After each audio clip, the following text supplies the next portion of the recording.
सो हमारा next topic है, I think topic का नाम क्या बेटा? Growth rates.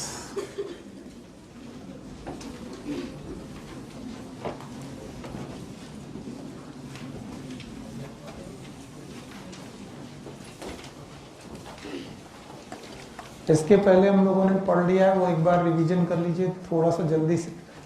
पहले पढ़ लिया हम लोगों ने ग्रोथ एंड डेवलपमेंट की डेफिनेशंस।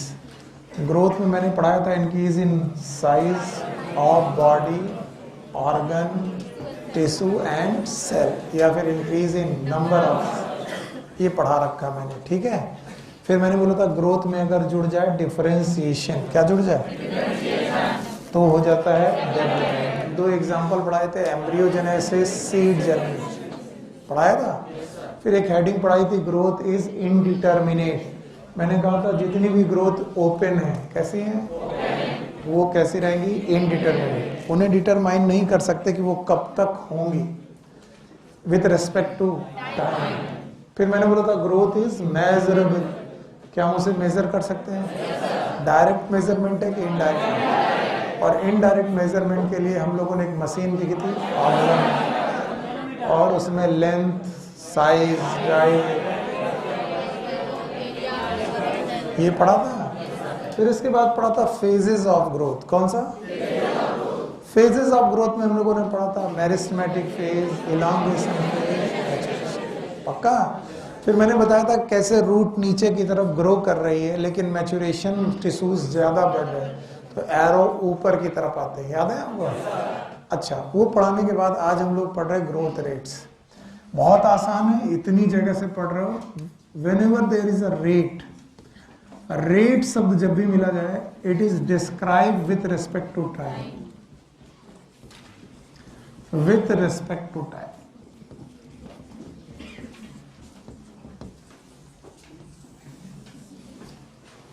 तो अगर मुझे ग्रोथ रेट डिफाइन करना होगा तो मैं बोलूंगा growth with respect to time.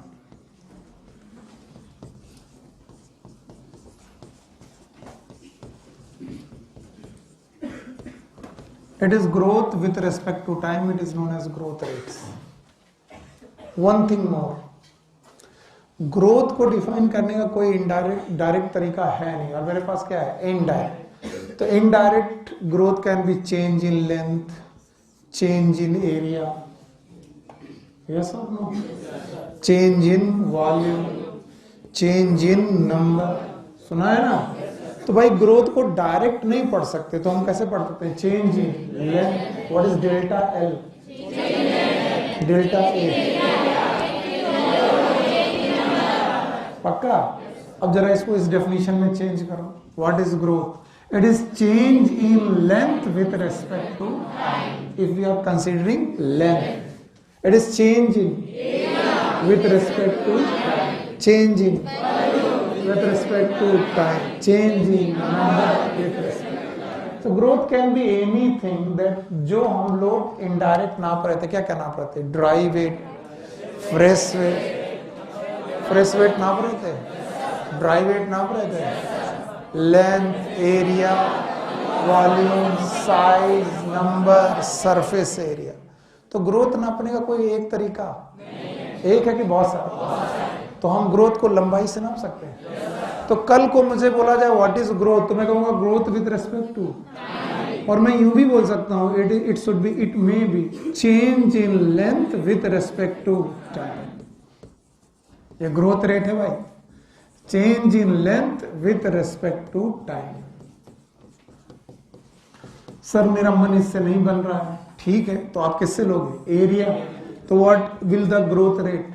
Change in area with respect to time. Sir volume, change in volume with respect to time. Sir number, change in number with respect to time. Sir dry weight, change in dry weight with respect to time. Sir fresh weight, change in fresh weight with respect to time. Any parameter with respect to time, it is known as growth rate. It is denoted by R. Denoted by R. Small r. R.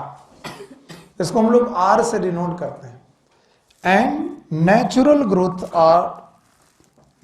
Growth में growth rate can be of two type. It can be of two types.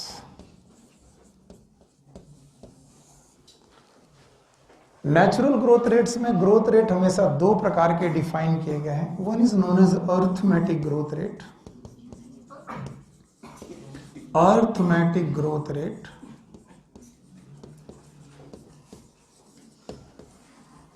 और दूसरा है geometric growth rate.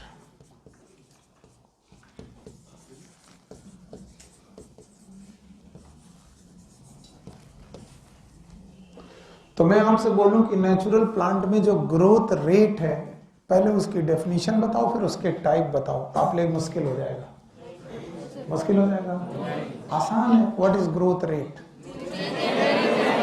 पहले तो ये definition बोलो, ये बोलोगे तो आपसे सही definition. It is a growth with respect. तो सर ग्रोथ को डिफाइन करने के तरीके एक है कि बहुत सारे। इट में भी change in length, change in area, change in volume, number, change in dry weight, change in fresh weight, change in size. So what should be the growth rate? It should be the change in length per unit time, change in area per unit time, change in volume per unit time, change in number per unit. तो R can be anything. जो parameter लोगे वही parameter में R define हो जाएगा। अगर number में लोगे तो R, साइज में लोगे तो, एरिया में लोगे तो, वॉल्यूम में लोगे तो। खैर कितने प्रकार का? एक कौन सा? दूसरा ज्योमेट्रिक। एक है अर्थमेटिक ग्रोथ रेट, दूसरा ज्योमेट्रिक।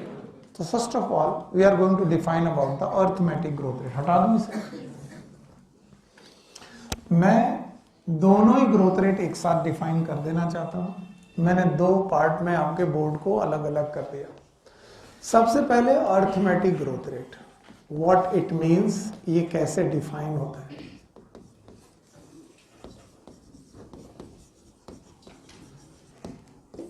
अर्थमेटिक ग्रोथ रेट में मैं मेरिस्टेमेटिक और मैचुरेशन को साथ साथ प्रोसेस मानता हूं। लिखना छोड़ो और ध्यान से बताओ कितनी फेजेस थी।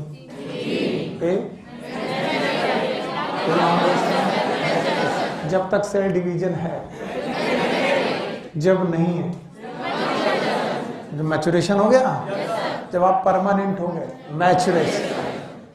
उन्होंने कहा कि सर ये सिंपल तरीका है, अगर आप सीखना चाहो तो। मैंने कहा सिखाइए भाई। बोले सर एक सेल थी, there was a one cell, single cell, this was one single cell, it was the meristematic cell. M का मतलब meristematic cell. It divide by mitosis. किसके द्वारा? याद रखना, ग्रोथ के लिए होने वाले सारे डिवीजन किसके लिए से होते हैं? माइटोसिस। कोई भी ग्रोथ मियोसिस से नहीं होती। जब भी ग्रोथ होगी और ग्रोथ का डिवीजन मांगा जाए, आप क्या बोलोगे? माइटोसिस। और माइटोसिस में एक सेल से कितनी सेल बनी? दो बनी। सर दो बन गई, ठीक है। अब जैसे ही दो सेल बनी, उनमें से एक हो गई परमानेंट। कैसी हो गई? मतलब ये मेरिस्टेमेटिक हुई कि बेटा मैच्योर हो गई। तीन जोन थी, meristematic, elongation, maturation. It become mature. यानी एक का मतलब है एक की 50%। अगर 100 होती तो 50। You got my point? हम ऐसा मान के चल रहे, फिलहाल तो एक से लेके चल रहे। अब जो मैच्योर हो गई, उनमें से बची एक, ये फिर से क्या करी? डिवाइड। कितनी सेल बनाई? दो। उसका 50% मैच्योर। क्या ये मर गई? ये अभी तक है। अगर ये है तो ये ऑलरेडी थी, और इसने डिवाइड करके कितना बना दिया? दो। तो पहले कितनी सेल थी? एक। फिर कितनी हुई? दो। फिर तीन। अब ये मैच्योर है। डिवाइड। ये मैच्योर है। डिवाइड। अच्छा ये मैच्योर है, मैथमेटिक है। डिवाइड करिए, कर दिया। कितनी सेल बनाई? दो। इनमें से फिर से एक हो गई मैच्योर। ये मेरिस्टेमेटिक। पक्का? ये ऑलरेडी थी। यस और नो? मरी नहीं है। और ये भी थी। यस। अब बताओ टोटल कितनी? 4। हाँ? अब बताओ ये डिवाइड, ये डिवाइड, ये डिवाइड, ये ओके। अगर ये डिवाइड करेंगे तो इसने डिवाइड किया, कितनी सेल बनाई? 2 बना दी। बताओ मेरिस्मेटिक की मैच्योर, ये मेरिस्मेटिक की मैच्योर, ये मैच्योर हो गई, ये ऑलरेडी है, यस और नो? ये भी है, ये भी है और ये भी है। बताओ क्या होगा? 5 आगे डिवाइड करेगी तो 6। पक्का? नो डाउट आप प्रोपेगेशन नहीं जानते क्योंकि आपने मैथ्स नहीं पढ़ी, but this propagation is like 1 2 3 4 5 6 and so. जब भी प्रोपेगेशन यूनिटरी होते हैं, कैसे होते हैं? यूनिटरी, एक एक करके आगे बढ़ते हैं। कितना? एक। ऐसे प्रोपेगेशन को हम लोग अर्थमेटिक प्रोपेगेशन बोलते हैं। ये मैथ की बात है, गणित की बात है। बायोलॉजी आप पढ़ रहे हो तो कई बार आप नहीं समझते what is propagation. When you propagate with the unitary method it is known as arithmetic propagation. What it means, कल को आप यहां पर 1 की बजाय 100 से चालू करते, किससे? तो यहां पर होता है 101, 102, 103, 104, 105 एंड सो ऑन, 106। अगर इसके बढ़ने का रेट पर सेल 1 है तो अर्थमेटिक। ओके। अगर सर आप 1000 से शुरू करते तब क्या होता? तब होता 1001, 1002, 1003, 1004, 1005 एंड सो ऑन। हर बार डिफरेंस कितने का आता? 1 का। और when there is a difference between two propagation, two continuous, 2 continuous संख्याओं में अगर अंतर केवल कितने का हो? 1, तो इस प्रोपेगेशन को हम लोग क्या? अर्थमेटिक। और अर्थमेटिक प्रोपेगेशन को डिफाइन करने के लिए there is equation, and that is known as nt is equal to n0 plus RT। What is NT? Number at the time t. Number at the time t. मैं number के हिसाब से पढ़ा रहा हूं, बुक में लेंथ के हिसाब से लिखा है, बाद में देखेंगे। Number at the time, at time t। t time पर आपका नंबर है, that is NT। What is n0? Initial number, initial number. What is R? It is growth rate। इसी को पढ़ने आया हूं मैं, ग्रोथ रेट। और कैसा ग्रोथ रेट? ज्योमेट्रिक या arithmetic? Arithmetic. And what is T? Time. चलिए, बोर्ड इतनी जगह पे नहीं आ पाएगा, आगे बढ़ाएंगे, वो वाला पोर्शन भी यूज कर लेंगे। चलो, तो बताइए हमने क्या कहा? एक कोशिका थी, डिवाइड की, मियोसिस की माइटोसिस, 2 बनी, 2 में से 1 मेरिस्मेटिक और 1 परमानेंट। तो जो मैच्योर हो गई वो डिवाइड और वो मर जाएगी, वो रहेगी। और जो मेरिस्मेटिक है वो डिवाइड, वो फिर से 2 बनाएगी। प्रोपेगेशन कैसे चलेगा? 1 2 3 4। ये 1 2 3 4 है। अगर 100 से चालू करते तो 101, 102, 103। अगर 1000 से, हर बार कितना बढ़ता? यानी कि 2 कॉन्टिन्यूअस संख्याओं के बीच में डिफरेंस 1। और जब भी ऐसा यूनिटरी मेथड आएगा, प्रोपेगेशन क्या कहलाएगा? Arithmetic propagation. फिर से बोलो। बोलते हैं ऐसी ही प्रोपेगेशन ग्रोथ होती है इलोंगेशन जोन ऑफ रूट में। ये कौन सा जोन? हाँ, ये इलोंगेशन। कौन सी जोन? मेरिस्मेटिक। ये कौन सा? आप देख लिया करो मैं क्या पूछ रहा हूँ, वो मत बोला करो जो तुम बोल देते हो। बताओ इस जोन में कौन सा जोन है? इलोंगेशन। इलोंगेशन जोन में जो ग्रोथ रेट है वो अर्थमेटिक है। कैसा है? और यहाँ नंबर बढ़ रहा है कि लेंथ? हाँ, तो जो मैंने नंबर के लिए लगाया वो इक्वेशन लेंथ के लिए लग जाएगी। यस। तो बताओ क्या होगा? LT is equal to L0 plus RT। What is LT? It is not change in length. It is a length at time t. Length after time t. At time t या फिर after time t, वो जो time t तुमने ले लिया शुरुआत से। What is L0? Initial length. What is R? Growth rate. What is T? Time. And now ये हो गई मैथ। अब इसकी बायोलॉजी फील करते हैं। गमले में एक पौधा लगाया आपने, गमला समझते हैं, और उस पौधे में अभी बीज ही नहीं निकला था, बीज भी नहीं डाला था, पौधा लंबा होता जाएगा? नहीं, पॉसिबल ही नहीं। आपने गमले में एक सीड डाला, सीड से अंकुरण करके एक पौधा निकला, और पौधे की लंबाई 1 इंच थी, मान लो 1 इंच। अब तुम चाहते हो कि पर डे कितना बढ़ रहा है, per day with respect to, या पर वीक कितना बढ़ रहा विथ रेस्पेक्ट टू टाइम। तो अब आपने क्या किया कि 1 इंच का निशान लगा लिया कि ये भाई इनिशियल ग्रोथ है, हमने माना ये पौधा इनिशियल लंबाई वाला है। तो दिस विल बी L0, बोलो क्या नाम है? L0। यस और नो? पक्का? सर ये L0 हो गया। अब मैं टाइम के साथ इस पौधे को बड़ा होता देख रहा हूं, तो किस रेट से बढ़ रहा, किस आर से बढ़ रहा, उसका फार्मूला ये है कि मान लीजिए कि 1 हफ्ते के बाद ये 1 मीटर का हो गया, तो मेरे लिए फाइनल बेटा लेंथ क्या होगी? 1 मीटर। फिर से बोलो, 1 मीटर। इनिशियल क्या रही होगी? 1 इंच।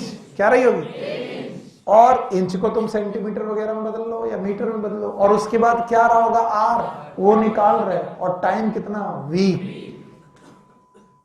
समझ गए? और इस तरीके से तुम्हें लगेगा कि आपको ग्रोथ रेट मिल जाएगा। लेकिन जब आप ऐसा करोगे तो आपके सामने एक इक्वेशन बनेगी, and that equation will be y equal to c plus mx। अब मत पूछना कि सर ये क्या होता है, क्या ये स्ट्रेट लाइन इक्वेशन है? No sir. What is y means? क्या ये y एक्सिस है? What is C means? Intercept on Y. Intercept on Y axis. Very good. बड़ी मदद की आपने। What is M? Slope. That is tan theta. Yes or no? Yes, sir. What is X? X axis. X axis. और बोले अगर तुम इस equation को इस इक्वेशन के साथ कंपेयर करो तो Y की जगह LT, C की जगह M की जगह R, M की जगह R, और X की जगह E, यानी X एक्सिस पे अगर क्या हो और Y एक्सिस में क्या हो? लेंथ। तो अगर किसी ग्राफ में ये हटा दें, अगर किसी ग्राफ में X एक्सिस पर हो टाइम, क्या हो? और Y एक्सिस पे क्या हो? लेंथ। तो वो ओरिजिन से शुरू करने का मतलब है कि टाइम t इक्वल टू 0 में ग्रोथ 0 पॉसिबल, क्योंकि हमें ग्रोथ तभी देखनी है जब इनिशियल कोई ग्रोथ हो। तो बताओ ओरिजिन से चालू होगी कि इंटरसेप्ट? और क्या वो स्ट्रेट लाइन जाएगा? No sir. तो बताइए इस ग्राफ में मैं आपसे पूछूंगा, ग्राफ बताइए, बताओ ये क्या होगा? LT की L0, ये क्या होगा? टाइम। क्या ये L होगा? और बताओ ये जो स्लोप होगी ये क्या होगा? R। पक्का? तो अगर मैं इस इक्वेशन में इसे मानूं तो ये what it will be, LT equal to L0 plus RT। चलो सब कुछ डिफाइन करो। What will be the LT? Length after time t। What is L0? What is R? Arithmetic की geometric? Arithmetic. What is T? यानी ये growth linear growth होगी, particular time में particular growth ही होगी। अगर ये 1 घंटे में 1 मीटर बढ़ता होगा तो अगले 1 घंटे में 1 मीटर, अगले 1 और घंटे 1 मीटर, अगले 1 घंटे में 1 मीटर। नहीं आया? यानी पर घंटे इसकी ग्रोथ यूनिटरी होगी। क्या होगी? यूनिटरी। अगर बेटा तुमने ये 1 इंच से चालू किया और अगर 1 घंटे में 1 मीटर बढ़ता है, लेट सपोज 1 घंटे में बढ़ता है, तो बताओ 3 घंटे बाद क्या होगा? 3 मीटर 1 इंच। पर अगर मान लीजिए तुमने इसको 1 मीटर से चालू किया, किससे किया? तब भी 3 मीटर ही बढ़ेगा 3 घंटे में। पक्का? 1 इंच से चालू किया तब भी 3 मीटर, और 1 इंच से चालू किया तब भी 3 मीटर, क्योंकि इसकी 1 घंटे में बढ़ने की कितनी रेट है? 1। और ऐसी ग्रोथ कैसी कहलाएगी? अर्थमेटिक। जब तक मैं कंपेयर नहीं करूंगा आप समझ नहीं पाओगे, इसलिए अभी फिलहाल के लिए इतना संभालो, फिर मैं दोनों को कंपेयर कर दूंगा, दोनों ग्रोथ रेट आपको समझा दूं। नहीं समझ पाए? बताओ, ये ग्रोथ रेट एक्सपोनेंशियल कहलाया कि लीनियर? और what is M? That is slope. What is M? और स्लोप जो होता है वो tan थीटा होता है। क्या होता है? और यहां पर r is slope, r is और स्लोप इज tan थीटा। और आपको tan थीटा निकालने के लिए क्या हुआ? Change in length per unit time. और यही तो मैं बोल रहा था, change in length per unit time is equal to r। भूल गए आप? मैंने कहा था रेट को डिफाइन करने का कोई एक तरीका नहीं। अगर लेंथ में पैरामीटर लिया है तो it is change in length, area लिया है तो चेंज इन एरिया, वॉल्यूम लिया तो नंबर लिया है तो चेंज इन। तो what is R? Change in length per unit time. नहीं आया? आया? बताइए, अगर मैं 1 से चालू करता, 1 2 3 4, 100 से चालू करूं, 101 102 100, 1000 से चालू करूं, 1001 1002, नो मैटर आप कितने से चालू करोगे बढ़ेगा। 1 से चालू करोगे तो 100 से, तो 1,00,000 से, तो इनिशियल पे डिपेंड। तुम कितनी भी शुरुआत करो, कितने भी 1 मीटर पौधे से चालू करो, 1 इंच से चालू करो, 1 घंटे में 1 मीटर बढ़ना है तो हर घंटे में 1 मीटर ही बढ़ेगा। सर ये तब तक समझ में नहीं आएगा जब तक कि मैं इसे रिलेट ना कर दूं। फिलहाल दोनों को अलग अलग पढ़ लेते हैं, ये एक तरीका हो गया। ठीक, दूसरा तरीका सुनते हैं। आइए, दूसरा हमारे पास जो रेट है that is known as geometric growth rate.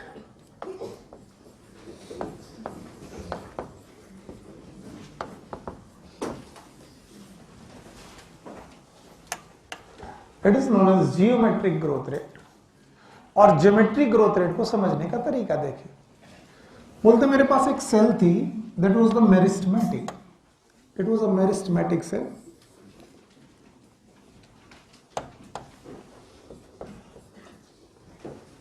It was a meristematic cell. ये डिवाइड करी माइटोसिस से। मैंने कहा ग्रोथ के लिए हमेशा क्या होती है? माइटोसिस। और इसमें से कोई परमानेंट नहीं हुई, कोई भी परमानेंट। तो ये भी कैसी रही? ये भी किसी एक थी, एक से कितनी हुई? 2। अब ये दोनों डिवाइड करेंगे, ये बनाएगी 2 और ये बनाएगी 2। यस, बताइए कितनी होगी? 4। हाँ, अब ये डिवाइड करेंगे। अब मुझे बताने की जरूरत नहीं है आप क्या सुनना चाह रहे हैं या फिर आप क्या जानते हैं, बता पाओगे? प्रोपेगेशन में क्या होगा? 1 से 2, 2 से 4, 4 से 8, आगे आगे 32। तो what is propagation by the way? It is 1 2 4 8 16 32 and so on।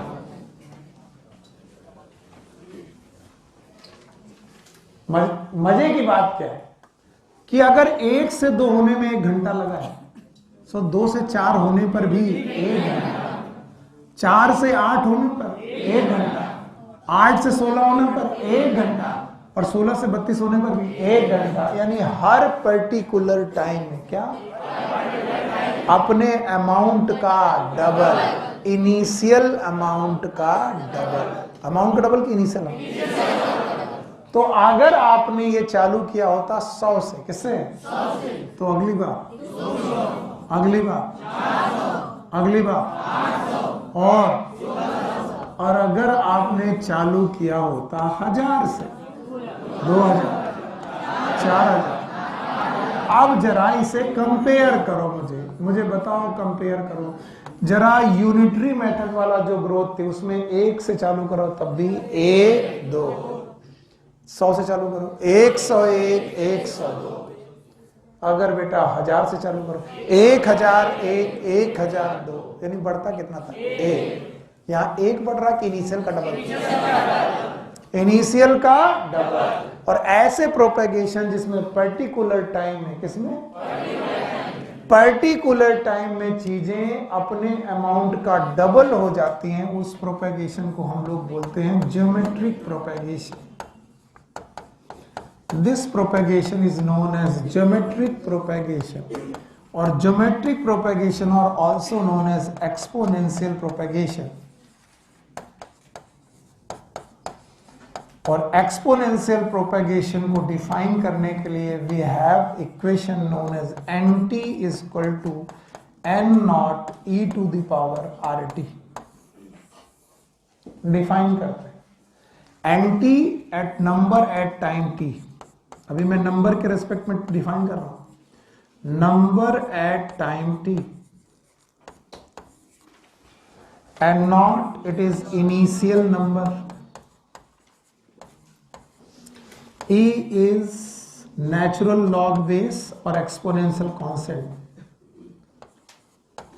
natural log का बेस है ये या फिर exponential constant है। what is R?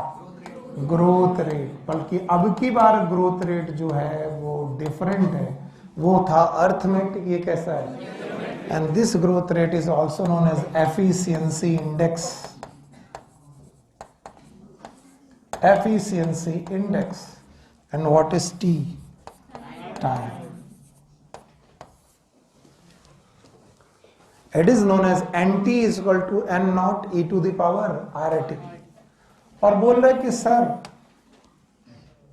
ज्यादातर natural growth geometric growth propagation, geometric propagation follow करती है और वो अपना साइज बढ़ाती है। क्या बढ़ाते हैं? लेंथ की साइज।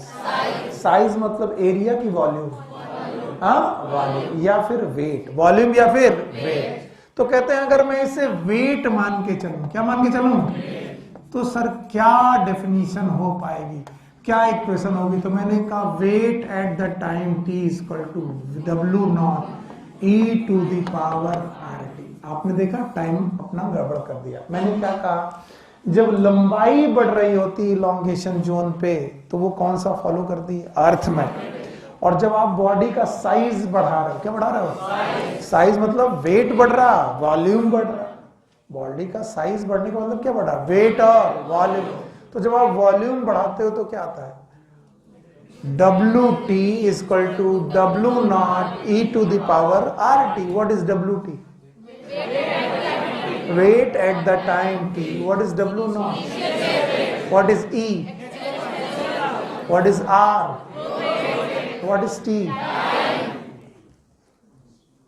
yes। ये क्वेश्चन मैंने पहले कहां पढ़ाई, क्या पढ़ाई थी? लॉजिस्टिक ग्रोथ में बताया था। अच्छा, उसके पहले कौन सी ग्रोथ पढ़ी थी? एक्सपोनेंशियल ग्रोथ में नहीं पढ़ाई थी एक क्वेश्चन, लॉजिस्टिक में नहीं पढ़ाई थी। हमने कहा था कि ये क्वेश्चन दोबारा आएगी, उस दिन भी तुमने नहीं सुना, तो फिर आओ डंडा खाओ। तुम जैसे लोगों को नहीं छोड़ सकते, उठाओ डंडा। अब कोई बात नहीं सुन रहा, तुम लोग तो सुनो। करके आए जो होमवर्क दिया था, पक्का?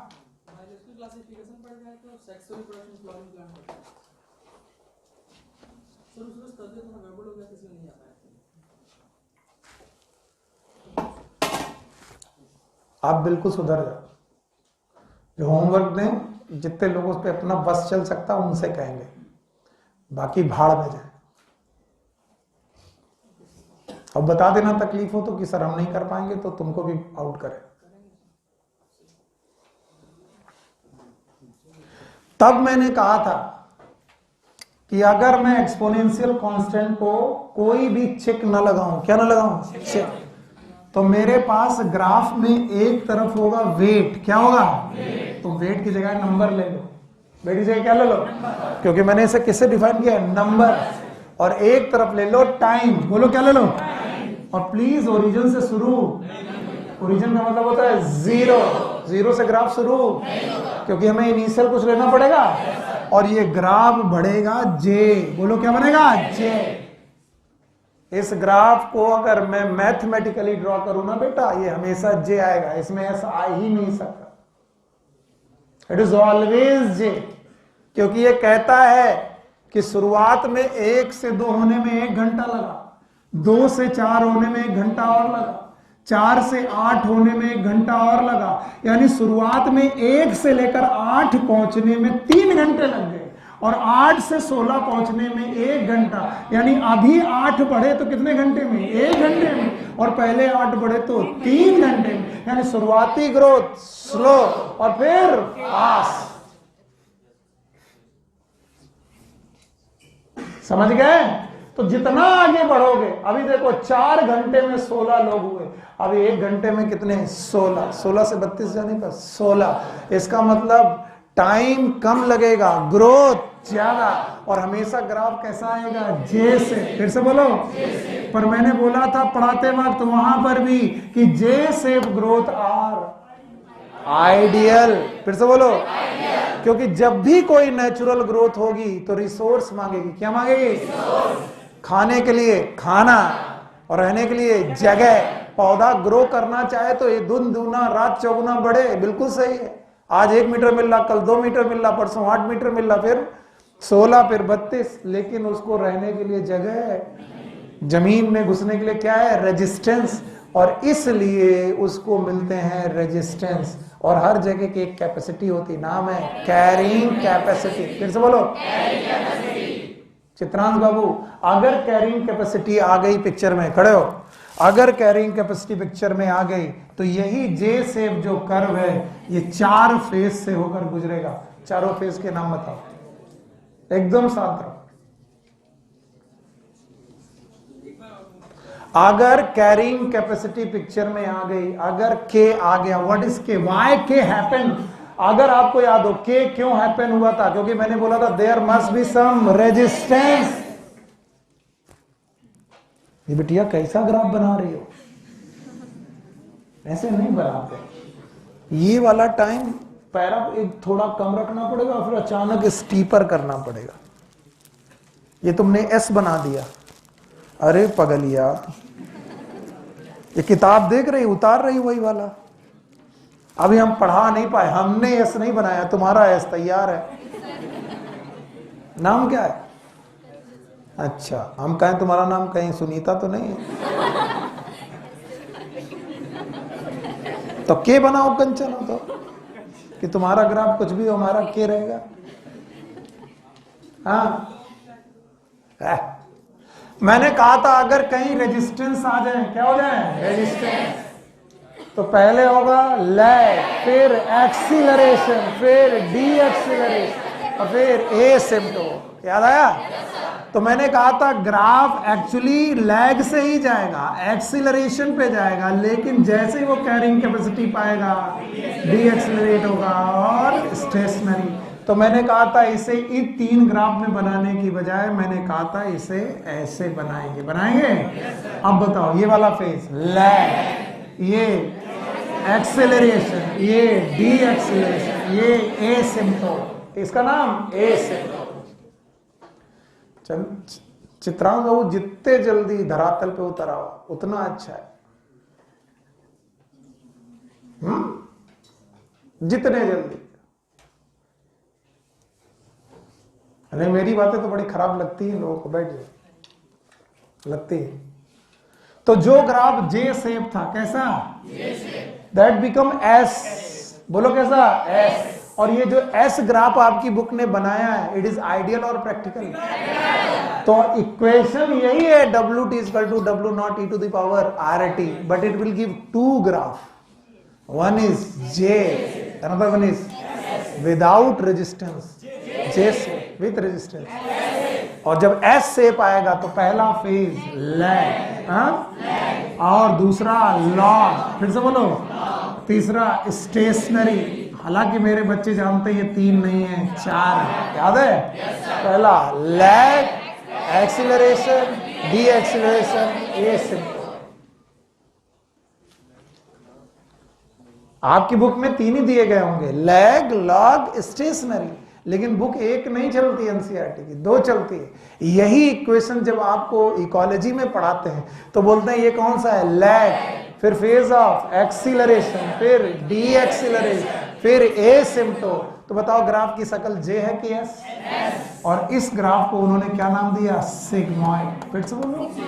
और ऐसा कहीं कोई अलग तरीके से मैं नहीं पढ़ा रहा, बात वही है। तो पहली फेज लैग, फिर स्टेशनरी। तो शुरुआत में ग्रोथ स्लो, फिर अचानक फास्ट, और फिर रुक जाए। अगर इसे देखना है तो अपने गेहूं के खेत में जाइए। आज तुमने सीड डाला, 15 दिन तक तो 4-5 दिन तक तो पता ही नहीं चल पा रहा अंकुरण निकल रहा कि नहीं निकल रहा। फिर 2-4 दिन के बाद अंकुरण दिखाई पड़ा, 15 दिन तक पौधा बहुत छोटा छोटा है। लगभग 1 महीना निकल गया, पौधा छोटा। अचानक अगले 1 महीने में पौधा लंबाई बहुत बढ़ाया, और फिर अगले 1 महीने में लंबाई मैक्सिमम लिया, 3 महीने तक आते आते उसी लंबाई पे रुक गया, फिर आगे बढ़ने वाला। तो पहली फेज, दूसरी, तीसरी स्टेशनरी, जिसको हम लोगों ने कितने तरीके से पढ़ा, 4। बोलो, एक्सीलरेशन, डी एक्सीलरेशन। और यहां पर जो आर है ये भी स्लोप है, और ये स्लोप है स्टीपर, एक्सपोनेंशियल, यानी change in weight per unit time. बहुत कम की बहुत ज्यादा, बहुत ज्यादा, यानी टाइम बहुत कम। देखो इतना टाइम, केवल इतना टाइम, और ग्रोथ इतनी सारी, यहां से लेकर यहां तक, और टाइम इतना, ग्रोथ इतनी। पहले कम, ज्यादा टाइम में ग्रोथ कम, फिर उतने ही टाइम में ग्रोथ ज्यादा। बताओ क्या क्वेश्चन फॉलो करी, 1 2 3 4 के 1 2 4 8 16? अगर इसमें चेक ना लगे, क्या ना लगे, यानी रेजिस्टेंस ना लगे, तो ग्राफ क्या आएगा? और मैं यही क्वेश्चन बना दूंगा, आधे बोलोगे कि सर एनसीईआरटी में कहां दिया, फिर थप्पड़ मारेंगे दोनों बुक को जोड़ करके। मैं बोलूंगा if the plant growth is ideal and follow geometric propagation, follow what will be the shape of graph. कितने अच्छे बच्चे हो। जैसे बोले सर प्लांट ग्रोथ में क्यों लिखा, वो तो इकोलॉजी में था। अरे ecology is nature, plant is nature. और मैंने बोला एनी नेचुरल ग्रोथ, क्या बोला, follow how many propagation, 2, 1 is arithmetic,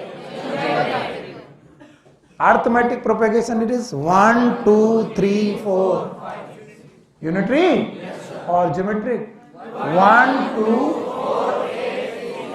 अब 1 घंटे में अगर 1 बढ़ना है तो 1 से चालू करोगे तब भी 1 घंटे में 1, 100 में 1, 100 से चालू करो तब भी 1, 1000 में 1। लेकिन अगर 1 घंटे में इनिशियल का डबल होना है, किसका, फिर से बोलो, तो अगर 1 से चालू हुआ तो 2, 100 से, क्योंकि ये इनिशियल का डबल है। 100 से चालू हुआ तो 200, 1000 से, लाख से। लेकिन वही तुम देखो यूनिटरी ग्रोथ, वो हमेशा 1 बढ़ाए। तुम चाहे 100 से चालू करो 1, 1000 से चालू करो 1, लाख से चालू करो 1। और इसीलिए geometric growth propagation they are always called as relative growth rate. इन्हें क्या बोलते हैं? और कई बार लोग पूछते हैं what is relative growth rate? The growth rate which related with initial parameter. अगर इनिशियल 1 है तो 1 का हो जाएगा 2, 100 है तो 50 है तो 1000 है तो। और इसीलिए जो अपनी इनिशियल ग्रोथ का डबल होने लगे, those growth are known as relative growth rate. मैं जानता हूं ऐसे नहीं समझ में आता, इसीलिए मैं दोनों इक्वेशन आपके सामने बनाता हूं ग्राफ में, आप पकड़ लेना। अब मैं एक्सप्लेन नहीं करूंगा, अब आप एक साथ पकड़ेंगे। इधर मैं लिख रहा हूं arithmetic growth rate,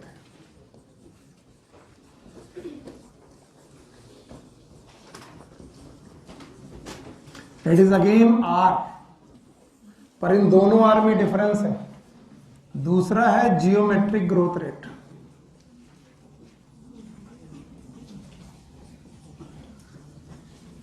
it is again R, और दोनों आर में एफिशिएंसी इंडेक्स कौन है?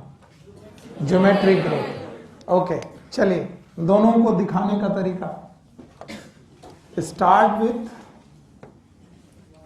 1 go with 2, 1 permanent, 2, 1 is permanent. Okay, propagation is 1 2 3 4 5 so on.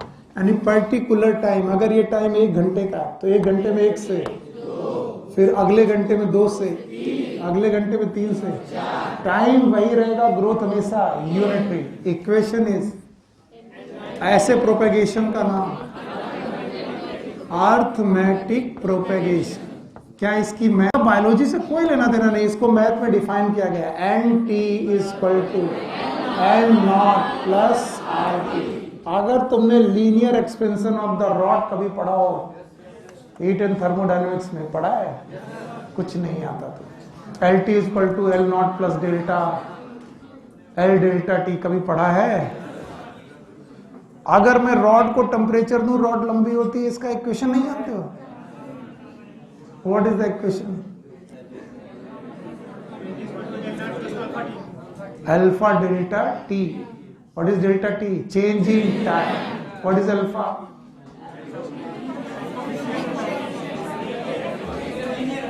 I am sorry, मैंने गलत चीज छेड़ दी, वो मेरा टॉपिक नहीं है, सॉरी। फिलहाल इधर आओ, N T is equal to N naught plus R T. What is N T? Number at the time T, at time T. What is N naught? Initial की final? Initial. What is R? Growth rate. What is T? बताइए, मैंने ऐसी growth आपको कहां दिखाई? Elongation zone. कौन सी zone? Elongation. वहां नंबर पढ़ रहा कि लेंथ? तो इसी इक्वेशन को क्या पढ़ाया गया? L T is equal to L naught plus R T. Yes और नो? अब आपका इसका ग्राफ खींचेंगे, y equal to C plus M X. इसको y equal to C plus M X से डिफाइन कर लीजिए। राजन तबीयत ठीक नहीं क्या बेटा?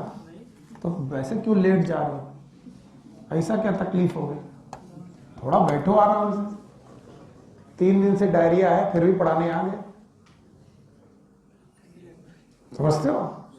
हाँ, ऐसे पकड़ के खड़े, चक्कर खा गिर गए तो तुम, सबसे ज्यादा डर हमें क्या, गिर गए तो टोपी निकल जाएगी। और कोई डर नहीं है। आज हम यही सोच रहे थे कि मान लो पढ़ाते पढ़ाते किसी दिन भाई कैल्शियम की कमी हो जाती है, इस डायरिया का तो तुम समझो बड़ा से बड़ा हाथी जो होता है, 3 दिन के अंदर जो लूज मोशन आपको लूज करता है भाई साहब, लटके हैं। हमको इस बात का डर है, गिरे तो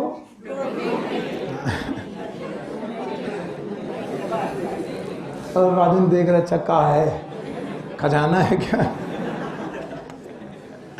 तो बताओ ये क्या है? टाइम। टाइम है, इधर क्या है? लेंथ। बताओ ये क्या है? L not. हाँ, तो क्या इधर लेंथ बढ़ रही है? टाइम बढ़ रहा है? What it is? R. Growth कैसी होगी? लीनियर। इसकी सबसे बढ़िया खूबी है जो मुझे लिखने में आती है, 1 2 3 4 100 101 102 1000 1001 1002। तुम किसी से भी शुरू करो, बढ़ेगा कितना? इनिशियल पे डिपेंड। 1 से चालू करोगे तब भी 1 बढ़ेगा, 100 से चालू करोगे तब भी 1, 1000 से चालू करोगे, अपने बढ़ने का रेट वो बढ़ाएगा घटाएगा नहीं। अभी देखो तुम, इस प्रोपेगेशन को मैं लिख रहा हूं यहां, जैसे यहां पर लिख रहा हूं मैं, वैसे ही हमें मालूम चला 1 सेल थी, 1 से 2 हुई, 2 से 4 हुई। आगे मैं नहीं बनाऊंगा, आपको मालूम है। बताओ क्या प्रोपेगेशन जाएगा? 1 से 2, 2 से 4, 4 से 8 100। पक्का? बताओ इस प्रोपेगेशन को क्या बोलते हैं? Geometric propagation. और मैंने बोला ज्योमेट्रिक प्रोपेगेशन का दूसरा नाम क्या बताया? एक्सपोनेंशियल। हाँ, और तुम समझ लो, चाहे लॉजिस्टिक ग्रोथ हो और चाहे both are the exponent geometric propagation, one with resistance, one without resistance. So both are exponential growth, दोनों की दोनों ग्रोथ एक्सपोनेंशियल ही है। अगर दोनों की दोनों ग्रोथ एक्सपोनेंशियल ही है तो इनका फॉर्मूला एक्सपोनेंशियल कांस्टेंट लगेगा, nt equal to n naught e to the power. Exponential आते ही एक्सपोनेंशियल कांस्टेंट आ जाएगा। What is e? Exponential constant. बोलो क्या होता है? एक्सपोनेंशियल। फिर मैंने बोला कि पौधों में एक्सपोनेंशियल ग्रोथ कहाँ मिलेगी, लेंथ में कि साइज में?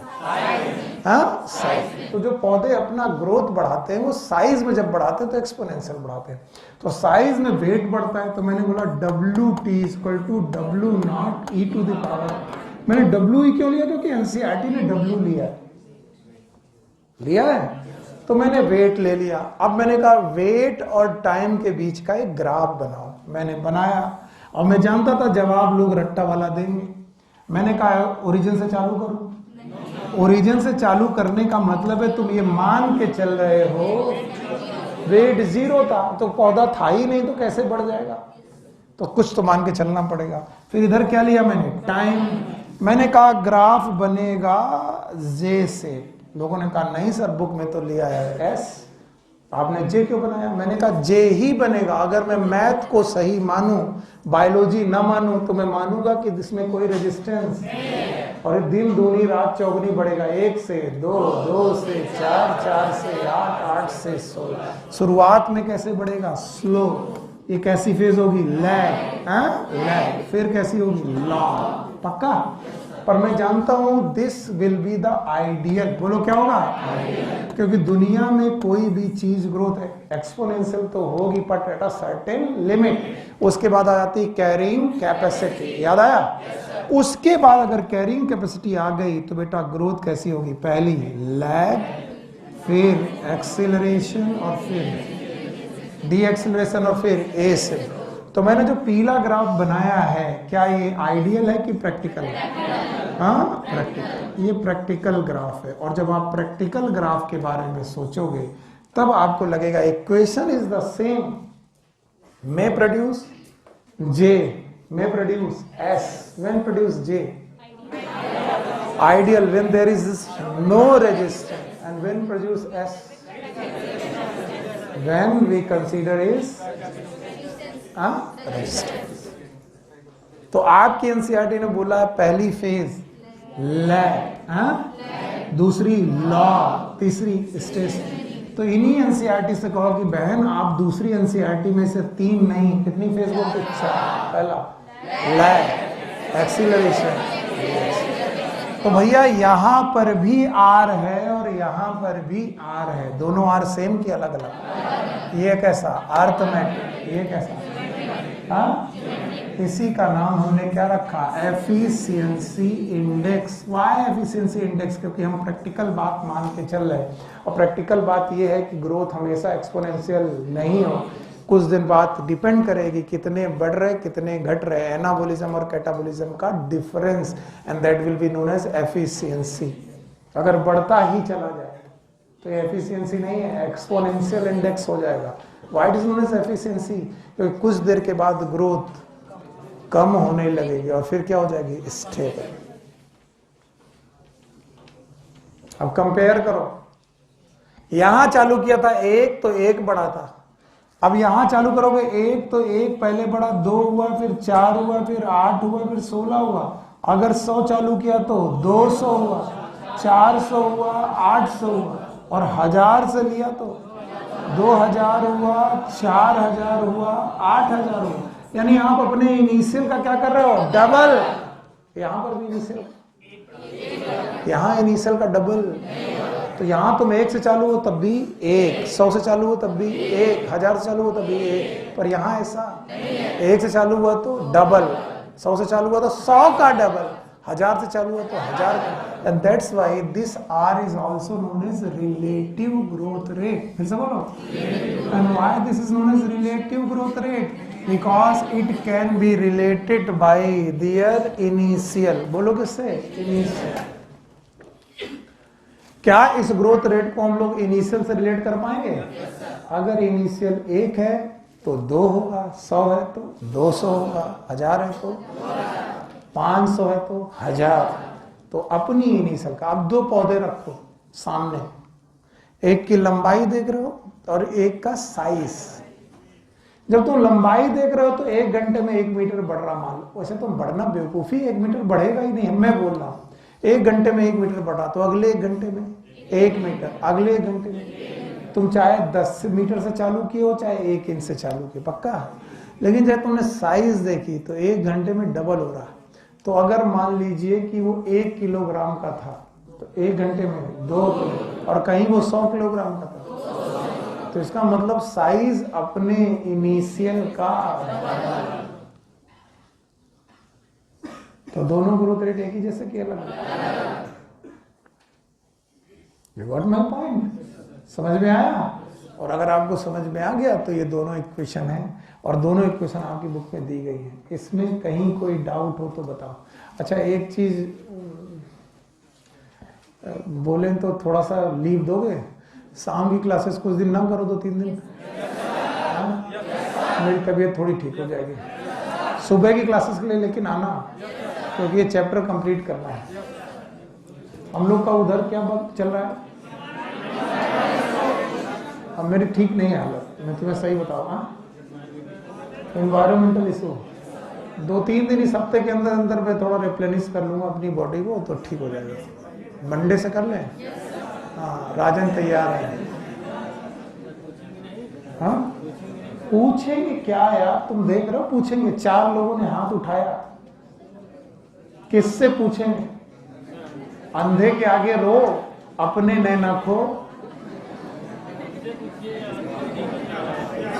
और मैं इतना सीख गया हूं, इस क्लास में सबको साथ में लेकर के चलना नामुमकिन है। इसलिए मैं वॉलेंट्री लोग बुलाऊंगा। वॉलेंट्री बुलाने का कारण है कि वो ग्रुप बनाऊंगा, फिर लोगों को बुरा लगेगा, पैसा हमसे भी लिया है। चाहते कुछ केवल 10-15 लोगों को, उन्हीं को उठा उठा के पूछते हैं, उन्हीं से बस बात करते हैं। और ये मैंने झेला है।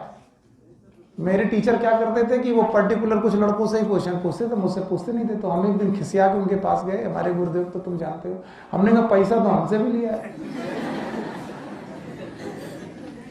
केवल यही लोग तुमको अच्छे लगते हैं। तब उन्होंने कॉन्सेप्ट बताया कि अगर कभी आगे चल के तुम टीचर बने तो इस दर्द को समझ पाओगे। अब मैं दर्द समझ रहा हूं। मैं चाहता हूं पूरी क्लास चले, लेकिन पूरी क्लास नहीं चल सकती, because Blackman's law of limited. बताओ, क्लास का रेट किस पे डिपेंड करता है? जो सब पढ़ के आ रहा, जो बिल्कुल नहीं पढ़ के आ रहा। कितने लोगों ने नहीं पढ़ा? सब लोगों ने नहीं पढ़ा। कितने लोगों ने पढ़ा? 2 लोगों ने उठा दिया। तो बड़ा देख देख करके खुश हो रहे। आओ हटा दें। चलो, अगला टॉपिक है quantitative comparison of the growth.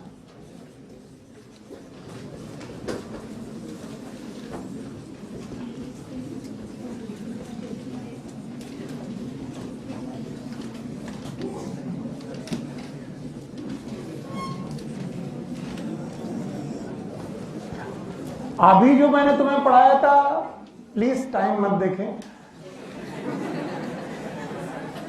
बहुत टाइम है, 1 घंटा। ऐसा क्या तकलीफ है, समझ में नहीं आ रहा? अभी जो मैंने तुम्हें पढ़ाया था दैट वाज द ग्रोथ और ग्रोथ रेट। अभी मैं आपको क्वांटिटेटिव कंपैरिजन, क्वालिटेटिव की क्वांटिटेटिव, ये कोई हेडिंग नहीं है, एक paragraph. Quantitative comparison of growth सिखाने जा रहा हूं। बोलते हैं अगर आप ग्रोथ देखने पे आ जाओ तो आपको 2 तरीके की ग्रोथ मिलेगी। One is known as absolute growth, absolute growth, and the second one is known as relative growth. इसके पहले मैंने रिलेटिव ग्रोथ रेट बढ़ाया था, अभी ये रिलेटिव ग्रोथ है। तो अगर आप क्वांटिटेटिव कंपैरिजन कराने पे आ जाएं तो there is a 2 type of growth, one is known as absolute growth, another one is known as relative growth. और उसको बताने के लिए उन्होंने 2 पत्तियां आपके सामने रखी है, a leaf A and the leaf B.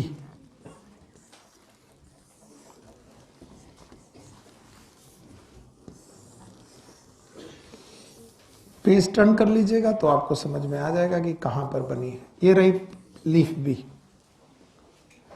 और बोलते हैं लीफ का हमेशा जो ग्रोथ होती है वो सरफेस एरिया को देख करके होती है। तो चलिए अब हम लोग यहां बात करते हैं कि बोलते हैं कि सर इसका initial surface area 5 centimetre square था। It was the initial area that is A naught मैंने 5 सेंटीमीटर। और दूसरे का उन्होंने बोला कि सर इसका ए नॉट को ए नॉट लिया है तो चलो इसको भी ए नॉट ले लें, ए डैश नॉट ले लें, या फिर बी वाले का ले लें। चलो इसका इनिशियल एरिया था 50 सेंटीमीटर स्क्वायर। बताओ दोनों में कौन बड़ी, ए वाली कि बी वाली? ऑब्वियस है, ये छोटी है ये बड़ी। अब बोलते हैं कि जो तुम्हारी ए वाली सेल थी, दिस सेल, ये 5 सेंटीमीटर स्क्वायर की थी और इसमें 5 सेंटीमीटर स्क्वायर का और इंक्रीजमेंट हो गया, that is delta A 5 centimetre square. What is delta A? तो इनिशियल एरिया कितना था? 5 था। 5 में 5 जुड़ी तो ए टी इस कितना हो गया? 10 सेंटीमीटर स्क्वायर। अब आपको इसमें चेंज इन सरफेस एरिया कितना मिला? 5 सेंटीमीटर। बोले दूसरी लीफ भी लो, ले लेते हैं भाई। दूसरी लीफ में भी बोले कि सर 5 सेंटीमीटर स्क्वायर का इजाफा हुआ।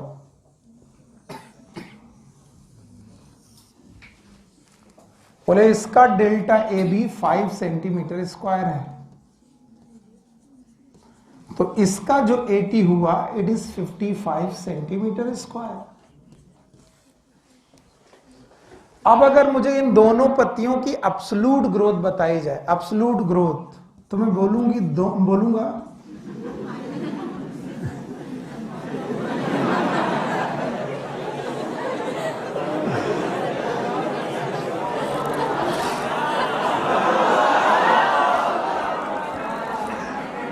वाकई में अपने कंट्रोल में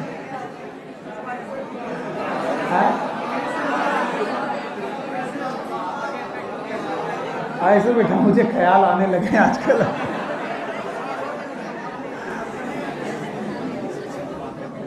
मैं बोलना चाह रहा था लीफ का ली आ गया और बोलूंगी अरे शक मत करो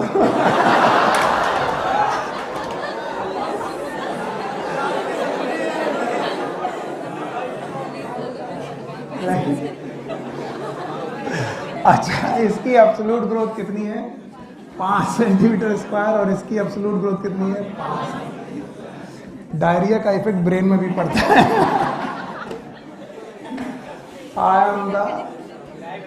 मैं एक जीता जागता उदाहरण हूं। डायरिया का इफेक्ट ब्रेन में भी पड़ता है। ओके देखो भाई, तो इसकी एब्सोल्यूट ग्रोथ कितनी है? 5 और इसकी भी। तो कोई भी बोलेगा दोनों की एब्सोल्यूट ग्रोथ इक्वल है। तुम भी 5 सेंटीमीटर स्क्वायर बड़ी हो और तुम भी 5 सेंटीमीटर स्क्वायर बड़ी, यानी तुम दोनों की ग्रोथ 5 सेंटीमीटर स्क्वायर एब्सोल्युटली हुई। लेकिन अगर मैं पूछने लगूं रिलेटिव ग्रोथ, कौन सा growth? Relative growth. And relative growth is always related with the initial, एकदम साफ। And this relative growth can be called as percentage growth, अगर मुझे अपने आप को सही ढंग से समझाना है तो।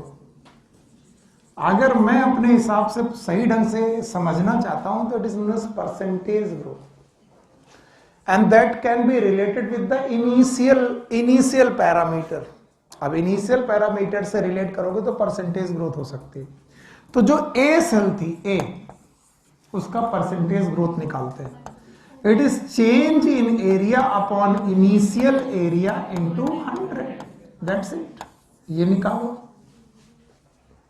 जब मैं ये निकालूंगा तो मुझे मिलेगा 5 सेंटीमीटर स्क्वायर ग्रो किया था, इनिशियल भी कितना था? 5। तो मुझे मिलेगा 100% ग्रोथ। कैसी ग्रोथ? 100%। यानी छोटी वाली पत्ती में ग्रोथ कितनी हुई है? 100%। वही मैं बी वाला उठाऊंगा। जब मैं बी वाला उठाऊंगा, again it is delta A upon A not into 100। अब मैं उठाऊंगा तो बोलूंगा 5/50 इंटू 100। कितना परसेंट? 10%। मैं ये भी कर सकता था, लेकिन मुझे कॉम्प्लेक्स करना था। 5 दूनी 10, ताकि लगे कैलकुलेशन कर रहे। तो बताइए बी वाले में कितना ग्रोथ हुआ? 10%। अगर मैं पूछने पे आ जाऊं कि दोनों की एब्सोल्यूट ग्रोथ इक्वल क्या अनइक्वल? इक्वल। पर दोनों की रिलेटिव ग्रोथ, तो आपकी बुक आपसे पूछती है, मैं नहीं पूछता हूं, कि बताइए अगर रिलेटिव ग्रोथ पूछी जाए तो ज्यादा किसमें हुई? छोटी वाली पत्ती में कि बड़ी? छोटी। यानी छोटी वाली पत्ती की ग्रोथ रिलेटिवली कम है कि ज्यादा? वो अपने इनिशियल का क्या हो गई? डबल। और ये इनिशियल का 10%। यानी जो उसी पर्टिकुलर टाइम में अपने आप को डबल कर ले, क्या वो एक पर्टिकुलर टाइम में अपने आप को डबल करने वाला प्रोपेगेशन फॉलो कर रही है? एंड दैट प्रोपेगेशन इज 1 2 4 8 16 की 1 2 3 4। और अगर ये फॉलो कर रही है तो बताओ वो कौन सा? ज्योमेट्रिक। और ज्योमेट्रिक ग्रोथ रेट का नाम क्या था? Relative growth.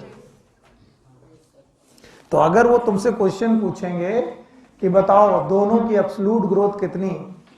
इक्वल कि अनइक्वल? और दोनों की रिलेटिव ग्रोथ अनइक्वल। कौन ज्यादा बढ़ी? छोटी वाली ज्यादा बढ़ी। सिंपल है।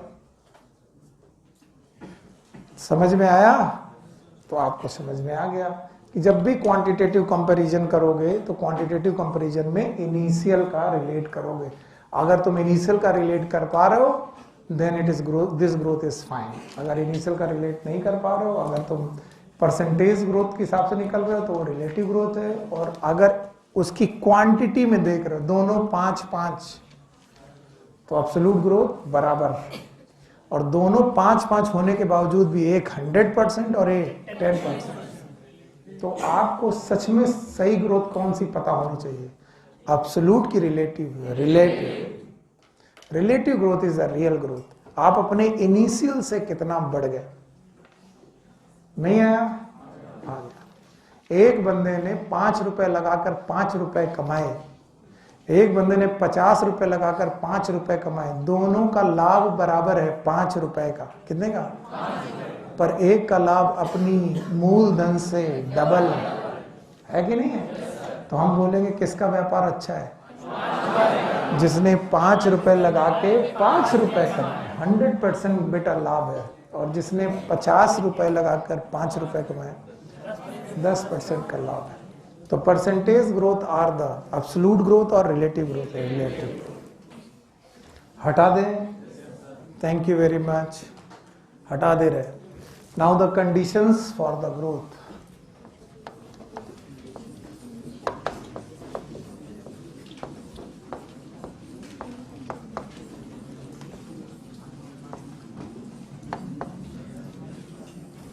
एकदम शांत।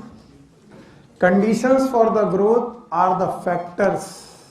Conditions, they are the factors which are responsible for growth.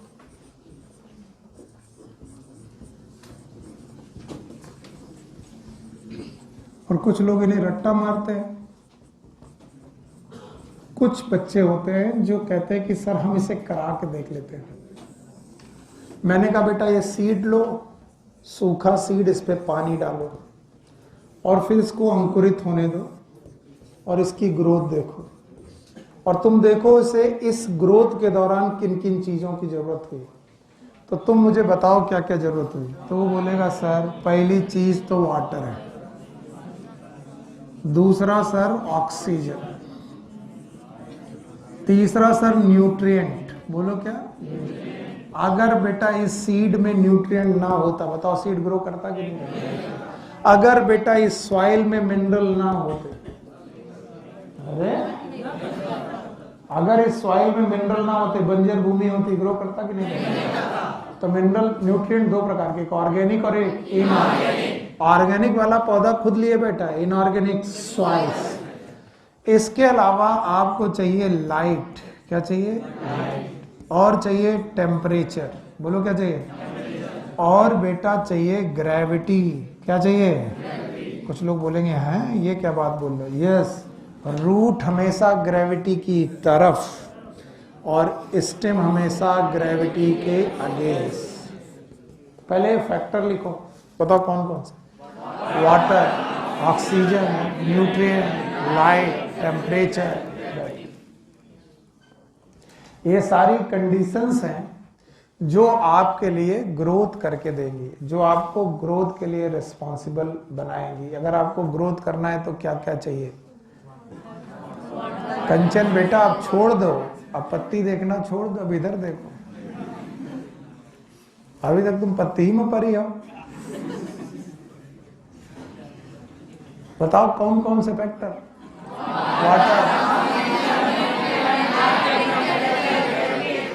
Water, oxygen, nutrient, light, temperature. पक्का? आओ, वाटर ग्रोथ में कैसे मदद कर सकता है? तो सबसे पहले वाटर की महिमा, जल ही जीवन है, याद है? It is a universal solvent. जीवन की उत्पत्ति कहां हुई? पानी में। हमारी कोशिकाओं में 70 to 90% वाटर ही है। 70 to 90% वाटर ही है। वाटर में ही सारे एंजाइमेटिक एक्टिविटीज हैं। अगर वाटर डालोगे तो एंजाइमेटिक एक्टिविटी घटेगी कि बढ़ेंगे? बढ़ेंगे। And now transport in plant, अगर किसी कोशिका में पानी गया, पता नहीं, तो बताओ वॉल्यूम घटेगा कि बढ़ेगा? वाह मेरे बच्चों, वॉल्यूम बढ़ेगा। वॉल्यूम बढ़ेगा तो टर्गर प्रेशर बढ़ेगा, बढ़ेगा तो टर्जिडिटी घटेगी, और टर्जिडिटी बढ़ी तो सेल सिकुड़ेगी कि फैलेगी? सेल में आएंगे एक्सटेंशन, फिर से बोलो। और इस एक्सटेंशन को ऑक्यूपाई करने के लिए वैक्यूल बनना चालू होगा। क्या? वैक्यूल साइज बढ़ाएगा, और जैसे जैसे वैक्यूल साइज बढ़ाएगा सेल होगी इलॉन्गेट। बोलो, इलॉन्गेशन वाली कोशिकाएं याद हैं? इलॉन्गेशन वाली कोशिकाओं में क्या चालू हो गया था? वैक्यूलेशन। और अगर कोई इलॉन्गेट हुआ तो ग्रोथ लंबाई में बढ़ेगी कि चौड़ाई में? लंबाई। बताओ कितनी फेजेस थी कोशिकाओं की? 3। वन इज मैरिज, दूसरा इलॉन्गेशन, तीसरा मैचुरेशन। तो बताओ कोशिकाएं इलॉन्गेट क्यों हो रही थी? क्योंकि वैक्यूल का साइज बढ़ रहा था। और वैक्यूल का साइज क्यों बढ़ रहा था? क्योंकि एंडोऑस्मोसिस हो रही थी। क्या हो रही थी? एंडोऑस्मोसिस हो रही, तो पानी घट रहा था कि बढ़ रहा था? पानी अंदर ना आता, एंडोऑस्मोसिस ना होती, वैक्यूल का साइज ना बढ़ता, सेल लंबाई में नहीं बढ़ती, टर्जिडिटी नहीं बढ़ती। तो अगर आपको सेल इलॉन्गेट या इनलार्ज करनी है, वाटर की जरूरत है। तो बोले सर ऑक्सीजन की क्या जरूरत है? बोले पागलवा, अगर ऑक्सीजन ना होती तो रेस्पायरेशन होता? बताओ रेस्पायरेशन कितने प्रकार के? 2। एक कौन? एरोबिक, दूसरा और हाइयर प्लांट आर एनारोबिक की एरोबिक? एरोबिक। और अगर रेस्पायरेशन ना होता तो एटीपी ना बनता। भूल गए होंगे एटीपी बनते हैं? बनता है। एक ग्लूकोज से या तो 36 या तो 38, याद आया? और अगर फर्मेंटेशन हो गया तो 2। कुछ कैलकुलेशन याद है? कैलकुलेशन करके मजा आया था? और कोई भटकती आत्मा आ जाए तो सिखा दोगे? एक बार सिखा। तो बताओ अगर रेस्पायरेशन होगा तो क्या मिलेगी? एटीपी। और एटीपी से क्या मिलेगा? एनर्जी। और ये एनर्जी आपकी ग्रोथ के लिए जरूरी है। यस। और न्यूट्रिएंट की महिमा कौन नहीं जानता? न्यूट्रिएंट 2 प्रकार के, एक मैक्रो और एक माइक्रो। कौन पी के मग से? का मैक्रो। फेकू मंजन मालिबोरो निकिल पोलो, याद है? बेनिफिशियल याद है? नाकाम कोशिश, सोडियम, कोबाल्ट, सिलिकॉन, सेलेनियम। इसके अलावा कार्बोहाइड्रेट, प्रोटीन, फैट। ये सब न्यूट्रिएंट चाहिए। फिर बोलते हैं सर लाइट, अरे यार लाइट ना हो, फोटोसिंथेसिस, फोटो पीरियोडिज्म, टेम्परेचर ना हो तो एंजाइम की एक्टिविटी ना हो, जर्मिनेशन, और ग्रेविटी डिफाइन करेगी कि रूट नीचे जाएगी, स्टेम। तो इतने फैक्टर रट्टा मार के बताओ। Water, oxygen, nutrient, light, temperature, पक्का? अच्छा बताओ हमारे चैप्टर का नाम क्या है? तो क्या हमें प्लांट में दो चीजें पढ़नी है? एक क्या? और अच्छा बिना बुक देखे बताओ, अगर ग्रोथ में क्या जोड़ दिया जाएगा? ग्रोथ में क्या जोड़ दिया जाएगा? डेवलपमेंट। तो क्या हो जाएगा? अगर मैं कहूँ ग्रोथ खत्म हो गई और डेवलपमेंट पढ़ना है, ग्रोथ और डेवलपमेंट पढ़ना है, इनके बीच में डिफरेंस, तो हमारा नेक्स्ट टॉपिक क्या होना है? डिफरेंस। बुक देखो, इससे बढ़िया तो किताब ही नहीं है। कोई किताब ही नहीं है सौरभ बाबू। कह रही भैया हमारे चैप्टर का नाम है ग्रोथ एंड डेवलपमेंट, और ग्रोथ में जब तक डिफरेंशिएशन ना जोड़ो तब तक डेवलपमेंट। तो ग्रोथ हमने अभी अभी खत्म कर दी है, खत्म हो गई ग्रोथ, और डेवलपमेंट पढ़ाना है तो उसके पहले क्या चाहिए? डिफरेंशिएशन। और डिफरेंशिएशन पढ़ने के लिए हमको चाहिए एनाटॉमी का नॉलेज, और एनाटॉमी हमको आती है। आती है? वो कह रहा सर पता नहीं आती कि नहीं आती। हाँ ना ब्लैक, हाँ एनाटॉमी आती है, पढ़े हो? ओके। प्राइमरी मेरिस्टेमेटिक टिश्यू के नाम बताओगे? प्राइमरी, ऐसे मैं पूछ रहा हूं, मैं पढ़ा नहीं रहा हूं, ऐसे पूछ रहा हूं। प्राइमरी मेरिस्टेम के example? Very good. Lateral meristem,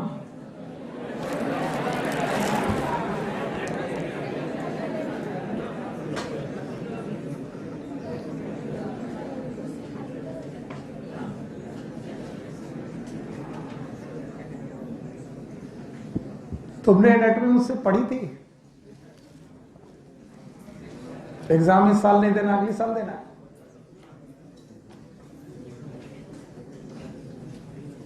अभी सुनने में आ रहा था कि एग्जाम साल में 2 ही बार होगा, और वो भी ऑनलाइन होगा। अभी पोखरियाल साहब कुछ बोले कि नहीं बोले? बैठो।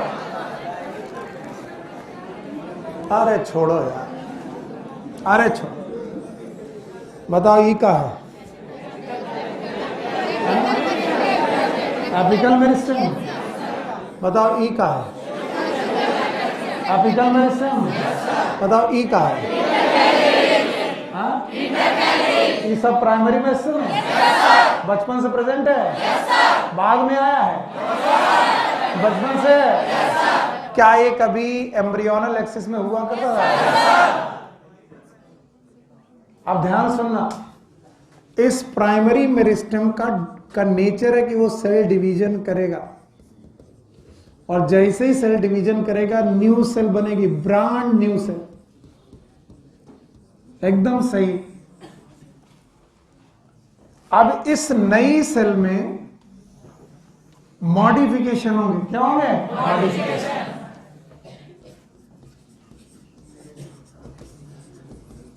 थोड़ी हालत सही होती है, आपने पूरी क्लास को मारता है इस क्वेश्चन पे। क्या होगा? और ये मॉडिफिकेशन उसकी सेल में होते हैं। कहां पर होते हैं? सेल की वॉल में। कहां पर? और साइटोप्लाज्म में। किसमें? तो सेल वॉल और साइटोप्लाज्म में मॉडिफिकेशन होते हैं। तो एक नई सेल अभी अभी बनी है जो कि प्राइमरी मेरिस्टेम के सेल डिवीजन से बनी है। प्राइमरी मेरिस्टेम में सेल डिवीजन हुआ, और उस प्राइमरी मेरिस्टेम में सेल डिवीजन होने से एक नई सेल बनी, और उस नई सेल में मॉडिफिकेशन होने लगे। कहां कहां? और साइटोप्लाज्म में कुछ मॉडिफिकेशन तुम्हें सुनाता हूं, सुनो पहले। वैक्यूल बनने लगा, मॉडिफिकेशन।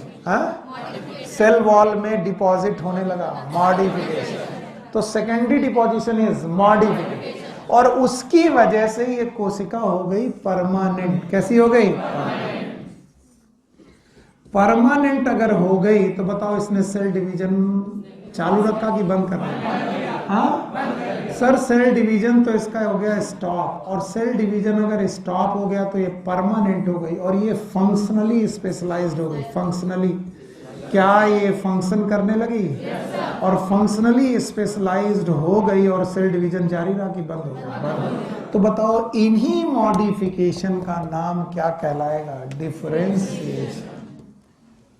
हद हो गई सर, ये क्या पढ़ा दिया आपने? फिर से पढ़ाओ।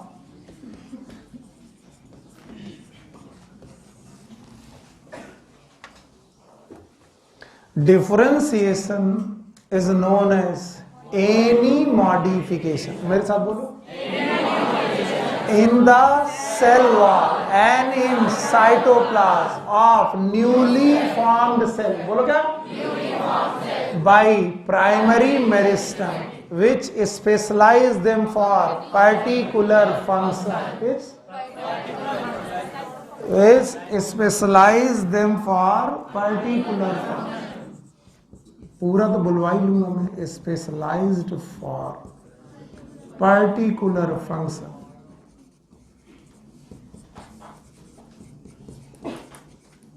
and make them and cell division stop is known as differentiation। Sir नहीं आया, फिर से बोलो। कोशिका की वाल में कोई भी बदलाव या उसके साइटोप्लाज्म में कोई भी बदलाव, इसको मारो गोली। कोशिका की वॉल में कोई बदलाव हो जाए या फिर उसके साइटोप्लाज्म में कोई बदलाव हो जाए जिससे कोशिका किसी पर्टिकुलर काम करने के लिए स्पेशलाइज्ड हो जाए। क्या करने के लिए? पर्टिकुलर काम करने के लिए स्पेशलाइज्ड हो जाए और परमानेंट हो जाए। क्या हो जाए? और सेल डिवीजन बंद कर दे। ऐसे बदलावों का नाम डिफरेंशिएशन। तहजीब कड़ी हो।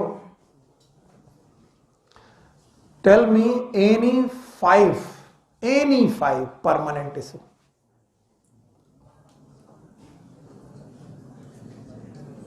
Name them. पढ़ना लिखना बंद, यही कर रही हो?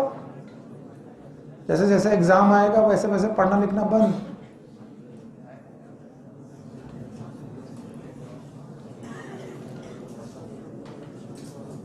पहले दो बताओ, सिंपल एंड कॉम्प्लेक्स। बोलो पहला सिंपल में पैरेन्काइमा, दूसरा कोलेन्काइमा, तीसरा स्क्लेरेन्काइमा। सिंपल निपट लिए? सिंपल सिंपल कितने प्रकार के? 2 3। बोलो कौन? Parenchyma, collenchyma, sclerenchyma. कॉम्प्लेक्स है कितने? 2। एक कौन? जाइलम। जाइलम कितने? 4। फ्लोएम कितने? 4। याद है? बोलो। वेसल। चलो बताते हैं। It is vessel, tracheid. इधर बोलो। Sieve tube, companion cell, parenchyma, sclerenchyma. अब सुनो इसको। कोई भी नई सेल पैरेन्काइमा बन जाए, ये क्या है? कोई भी नई सेल कोलेन्काइमा बन जाए, क्या है? स्क्लेरेन्काइमा बन जाए। जाइलम का vessel, tracheid, parenchyma, sclerenchyma, sieve tube, कुछ भी बन जाए, बस क्या करना बंद कर दे? Cell division. और क्या हो जाए? Specialise for particular. अभी तभी बैठा लूंगा जब तुम सबके फंक्शन बताओगे। पैरेन्काइमा के फंक्शन। चुप रहो। तुमने एनाटॉमी पढ़ी थी मुझसे कि नहीं? तो फिर क्यों डांट खा रही हो? नहीं पढ़ी? बैठो। हाँ मेघा जी खड़ी हुई है। हाँ बताएं। पैरेन्काइमा के फंक्शन। स्टोरेज, फोटोसिंथेसिस, चलो भाई, स्टोरेज, फोटोसिंथेसिस, सिक्रीशन, बोलो। Storage, photosynthesis, support, water and mineral, food and organics. यानी हर permanent tissue is specialised for particular function. First thing, it is specialized for particular function. It is specialized, it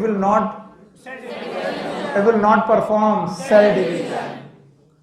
अब जब आप घर जाओगे तो आपके घर में क्या क्वेश्चन मिलेगा एनसीईआरटी में? बोले डिफरेंशिएशन है किसी भी नई सेल का ट्रैकियरी एलिमेंट बन जाना। तो अब आपको लगेगा ट्रैकियरी एलिमेंट क्या भला है? ट्रैकियरी एलिमेंट का मतलब दो, या तो वेसल, फिर से बोलो, या तो ट्रैकी, बोथ आर ट्रैकियरी एलिमेंट। अब बताओ वेसल, बताओ लिविंग की डेड? हाँ, प्रोटोप्लाज्म है कि नहीं है? नहीं है। बताओ यहाँ सेकेंडरी डिपोजिशन है? बताओ लिग्निन है? सेलुलोज है?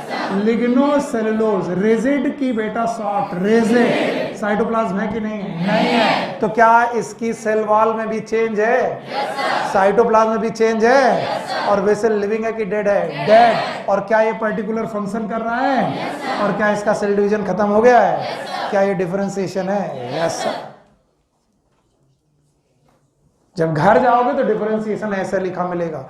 डिफरेंशिएशन लिखेगा, डिफरेंशिएशन में कोई नई सेल जो होती है वो वेसल बन जाती है। अरे वेसल का है, पैरेन्काइमा बन गई तब भी डिफरेंशिएशन है, कोलेनकाइमा बन गई तब भी डिफरेंस, स्क्लेरेनकाइमा बन गई तब भी डिफरेंशिएशन, जाइलम बन गई तब भी डिफरेंशिएशन, फ्लोएम बन गई तब भी डिफरेंशिएशन। एनी हाउ आप कोई ऐसा मॉडिफिकेशन कर दे, कहां कर दे? या तो कहां कर दें? सेल वाला, या तो ताकि नई सेल डिवीजन करना भूल जाए और एक पर्टिकुलर फंक्शन करना चालू कर दे। वैसे तो नई सेल जो मेरिस्मेटिक सेल होती है उनको केवल एक ही काम आता है, सेल डिवीजन। पहले तो वो क्या भूलें, और डिवीजन भूलने के बाद क्या करने लगे? कोई पर्टिकुलर फंक्शन। पैरेन्काइमा का कोई पर्टिकुलर फंक्शन है? कोलेनकाइमा का, स्क्लेरेनकाइमा का, जाइलम का, फ्लोएम का। नई सेल का जाइलम बन जाना, इट इज डिफरेंशिएशन। नहीं है डिफरेंशिएशन। नई सेल का कोलेनकाइमा बन जाए, डिफरेंशिएशन।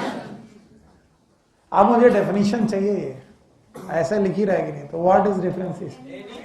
एनी मॉडिफिकेशन या फिर change, any change in cell wall or cytoplasm of newly formed cell from primary meristematic, which make them specialized for particular function and also make them permanent. देख दिया?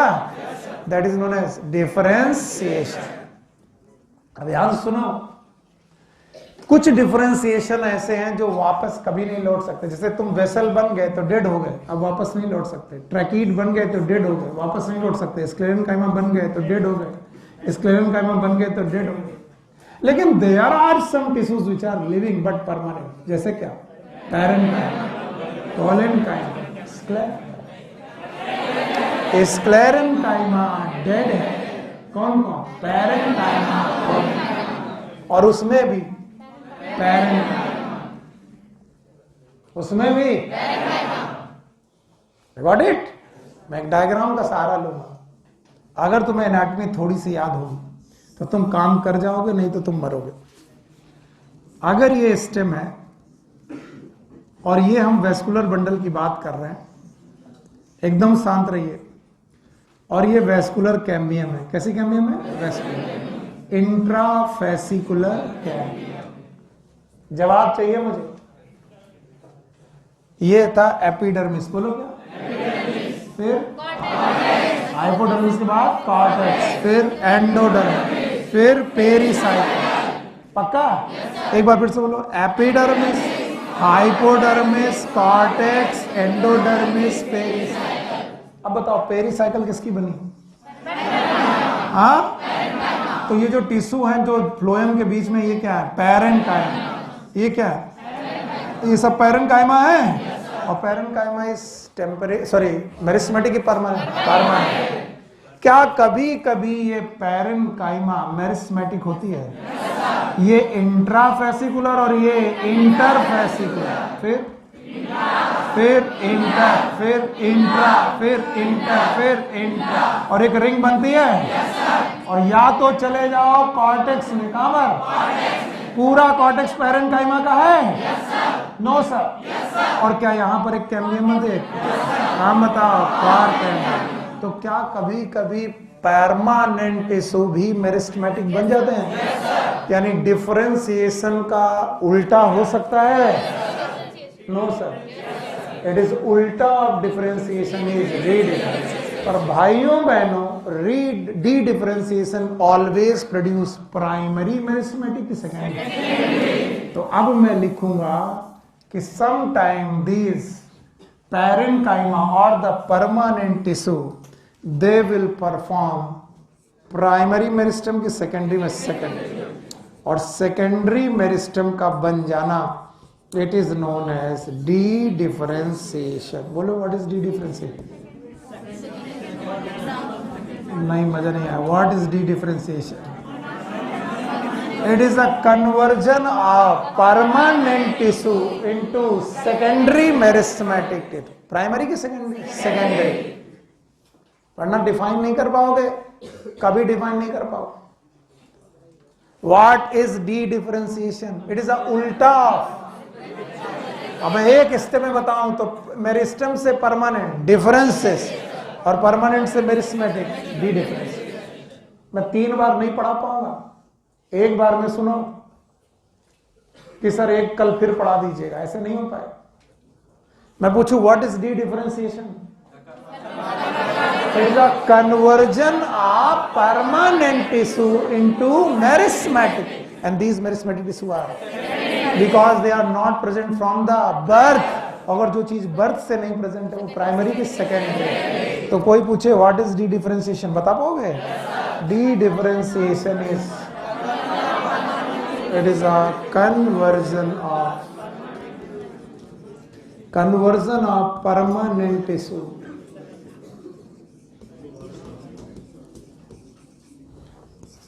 into secondary meristematic tissue।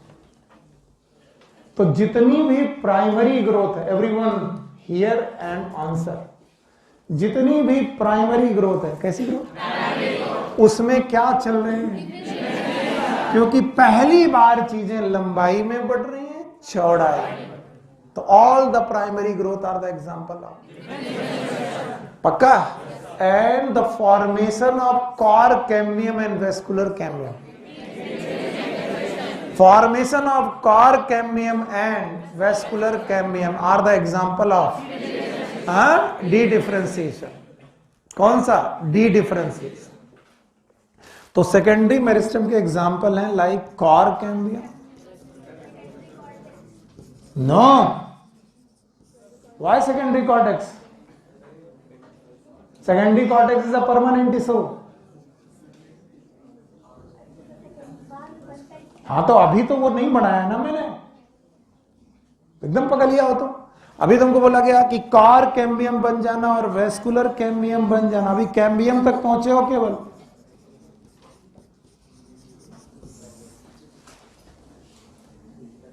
समझ में आया? तो it is D differentiation की रीडिफरेंशिएशन। And now again hear it, and now this secondary meristem will produce new cell। अरे ये क्या प्रोड्यूस करेगी? New cell. This was the new cell, this is because it is secondary meristem, और इसका nature भी cell division का ही है। Yes और नो?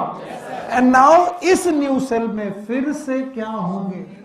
मॉडिफिकेशन। कहां पर? साइटोप्लाज्म। और फिर से क्या बनेंगे? Permanent tissue. फिर से बोलो। और फिर से क्या बनेंगे? Parenchyma, collenchyma, sclerenchyma, xylem, phloem. और अब की बार बनेंगे किससे? किससे? कॉर्क कैम्बियम और वेस्कुलर कैम्बियम। तो लंबाई में कि चौड़ाई में? फिर से बोलो। इसका मतलब ये जो डिफरेंशिएशन होगा ये डी डिफरेंशिएशन की रीडिफरेंशिएशन।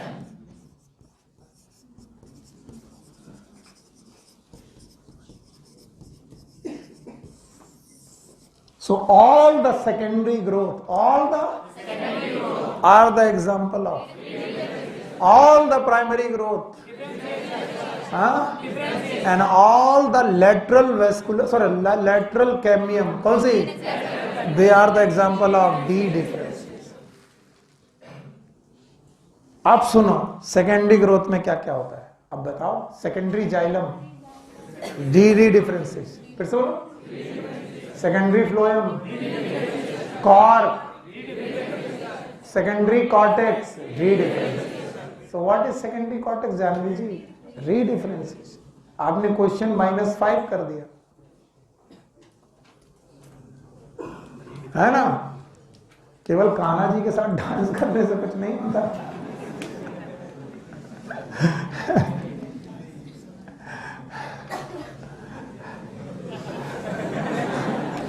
है कि नहीं शिखा? केवल डांस करने से कुछ नहीं होता। क्या कहते हो? थाईलैंड से यहां तक केवल डांस करने चली आए? हाय राम। बिटिया पापा की बड़ी उम्मीद है।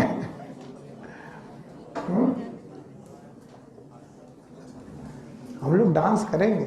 कब करेंगे?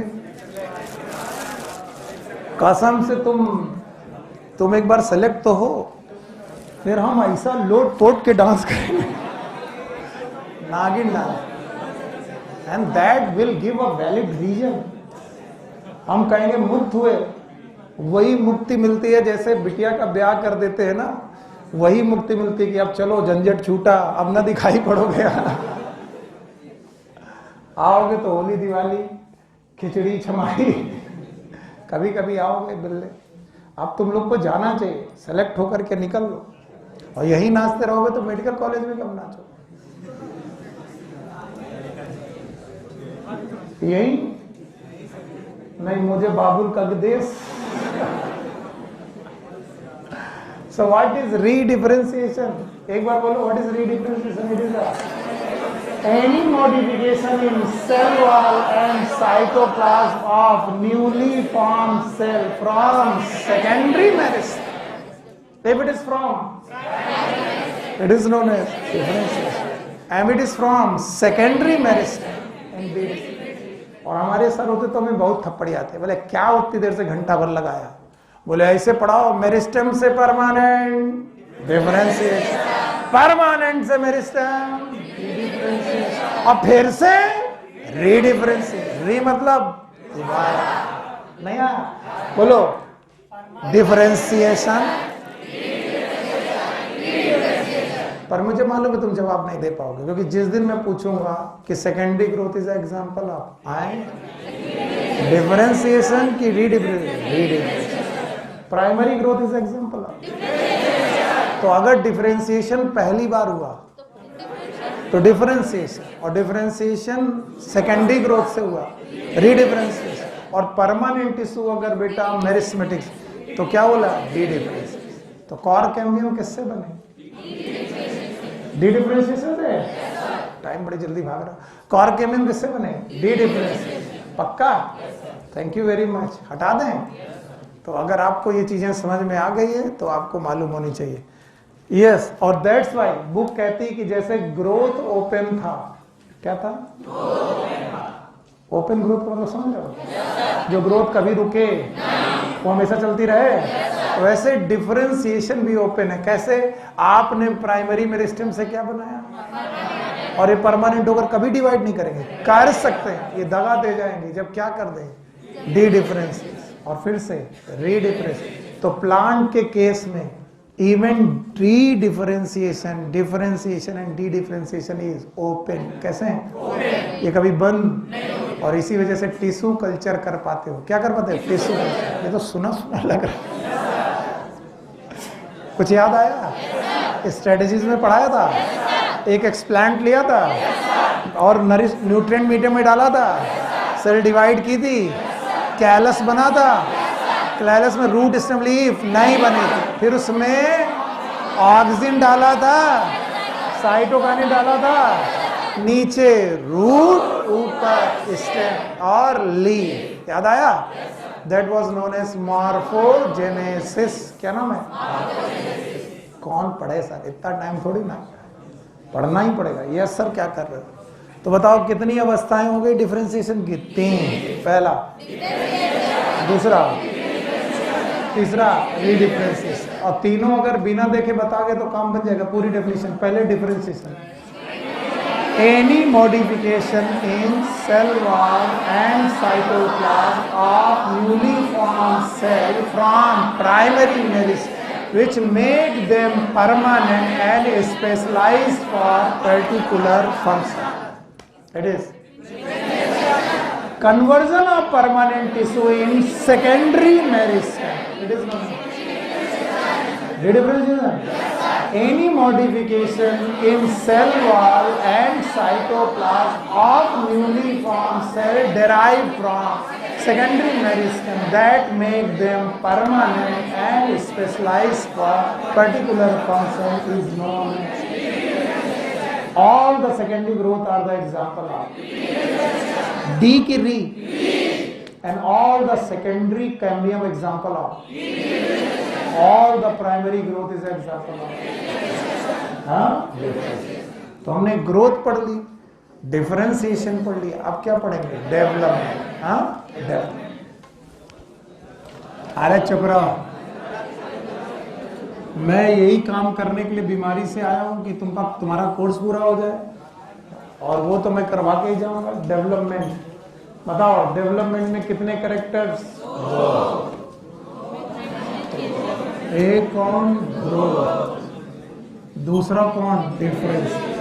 तो जहां जहां ग्रोथ और डिफरेंशिएशन मिल जाए, वहां वहां दोनों चीजें मिलके क्या कर देंगे? तो बोले सर ग्रोथ कर दो, डिफरेंशिएशन कर दो, डेवलपमेंट हो जाएगा। काय बेटिया एक दो जवाइयां कहाँ जाते? पढ़ाई करो। तो ग्रोथ और डिफरेंशिएशन अगर साथ साथ हो जाए तो क्या हो जाएगा? डेवलपमेंट हो जाएगा। बोलते हैं एक डेवलपमेंट का डायग्राम आपकी बुक में दिया है, पेज टर्न करोगे।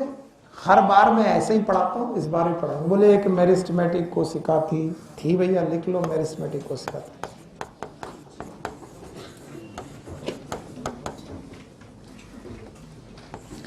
बोले इस मेरिस्टेमेटिक सेल में जब तक प्लाज्मेटिक ग्रोथ होती रही, प्लाज्मेटिक ग्रोथ का मतलब है जब तक साइटोप्लाज्म डिवाइड होता रहा, साइटोकाइनेसिस और कैरियोकाइनेसिस होती रही, तब तक वो कोशिकाएं मेरिस्टेमेटिक बनी रही और मेरिस्टेमेटिक जोन में ही पड़ी रही। तो मेरिस्टेमेटिक सेल में प्लाज्मेटिक ग्रोथ होती रही और कॉन्टिन्यूअस मेरिस्टेमेटिक सेल डिवाइड होती रही।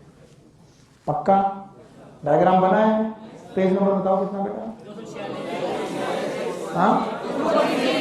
फिर बोले अचानक एक दिन मेरिस्टेमेटिक ग्रोथ में प्लाज्मेटिक ग्रोथ करते करते कोशिका का मन आया कि मैं चलो डिफरेंशिएशन कर दूं। क्या कर दूं? तो उसने डिफरेंशिएशन करना चालू किया। अब कुछ लोग पूछेंगे व्हाट इज डिफरेंशिएशन, तो उनको पहले हमारी वाली डेफिनेशन छापना, any modification in cell wall. जब वो ना माने तो उसे बोलना डिफरेंशिएशन का मायने दो पार्ट। कोशिका मेरिस्टेमेटिक फेज से जाए इलॉन्गेशन फेज में, किसमें जाए? और इलॉन्गेशन फेज से चली जाए मैच्योरेशन फेज। बोलो सर ने आपको पढ़ाया था 3 फेज होती है। कितनी फेज? 3। पहला मेरिस्टेमेटिक, इलॉन्गेशन, मैच्योरेशन। अगर कोई कोशिका इलॉन्गेशन फेज में चली गई है तो उसने मन बना लिया है किसका? अब वो लौटने वाली, यानी वो इलॉन्गेशन से कहां जाएगी? मैच्योरेशन। और मैच्योरेशन फेज में जाने के बाद वो मैच्योर सेल कहलाएगी। क्या कहलाएगी? अब ये जो मैच्योर सेल होगी ये परमानेंट होगी। क्या होगी? आगे चल के इसकी जिंदगी में आना है सेनेसेंस। अब आपकी बुक में घुमा कर सेनेसेंस आया है, वो घुमा कर नहीं है, जगह कम हो गई। सेनेसेंस घुमा के नहीं बेटा, जगह कम है, तो मेरा सेनेसेंस सीधे आया। तो अब सेनेसेंस के बाद ये कोशिका की क्या हो जाएगी? डेथ। यानी एक दिन कोशिका की हो जाएगी डेथ। तो सर आपकी तो सर डेथ सीधी सीधी है और बुक में सर घुमा के मारा है। घुमा के क्यों मारा है? जगह कम थी। ऐसा नहीं कि सर हम भी घुमा के मारेंगे। तो हर एक कोशिका को 3 अवस्थाओं से गुजरना है। पहला बोलो मेरिस्टेमेटिक, इलॉन्गेशन, मैचुरेशन, उसके बाद सीनेसेंस और तो बोले इस दौरान आपको कोशिकाओं में डिवीजन भी मिल रहा और डिफरेंशिएशन, और जहां पर भी डिवीजन हो रहा है वहां सेल ग्रोथ हो रही है। ग्रोथ तो हो ही रही है और साथ में क्या लगा दिया? डिफरेंशिएशन। और ग्रोथ और डिफरेंशिएशन दोनों मिलाकर डेवलपमेंट। तो मैं बेसिकली ये पढ़ाता भी नहीं, पर मुझे मन है कि आप ये डायग्राम कभी कोई पूछ ले, जैसे कि आप लोग टेस्ट अलग अलग कोचिंगों के टेस्ट दे रहे हैं तो वो लोग एनसीईआरटी के एक लाइन से क्वेश्चन बना रहे हैं, तो किसी दिन ये डायग्राम आ जाए और यहाँ लिख दें व्हाट इज दिस, ए लिख दें, यहाँ पर क्या तुम्हारा दिमाग खराब। It is plasmatic growth. What is B, what is C, चौथा डरना नहीं। एक सेल जब तक अपना साइटोप्लाज्म घटाती बढ़ाती रहेगी n/c रेशियो के साथ खेलेगी। किसके साथ? What is n/c? Nucleus cell size. तब तक कैसी ग्रोथ? प्लाज्मेटिक ग्रोथ। फिर से बोलो। और तब तक वो किस फेज में रहेगी? मेरिस्टेमेटिक। एक दिन उसका मन आया कि बहुत हुआ मेरिस्टेमेटिक, अब क्या करेंगे? तो वो 2 काम करेगी। पहला एलॉन्गेशन, उसके बाद वो क्या हो जाएगी? मैच्योर। मैच्योर मतलब 5, parenchyma, collenchyma, sclerenchyma, xylem, phloem. Xylem मतलब 4, फ्लोएम मतलब 4, 4 4 8 3 11 तरीके से मैच्योर हो सकती है। 4 जाइलम, 4 फ्लोएम, 3 सिंपल, पक्का। और फिर मैच्योर हो करके क्या हो सकती है? 7। पर भाइयों बहनों इसमें 3 लाइनें जोड़नी है। ये बुक ने नहीं जोड़ी, पर तुम जोड़ दो क्योंकि पढ़ाई है। अगर ये पहली बार हो रहा है तो no doubt sir it is differentiation. फिर से बोलो। कभी कभी वापस लौटता है, भूल गए। फिर से बोलो।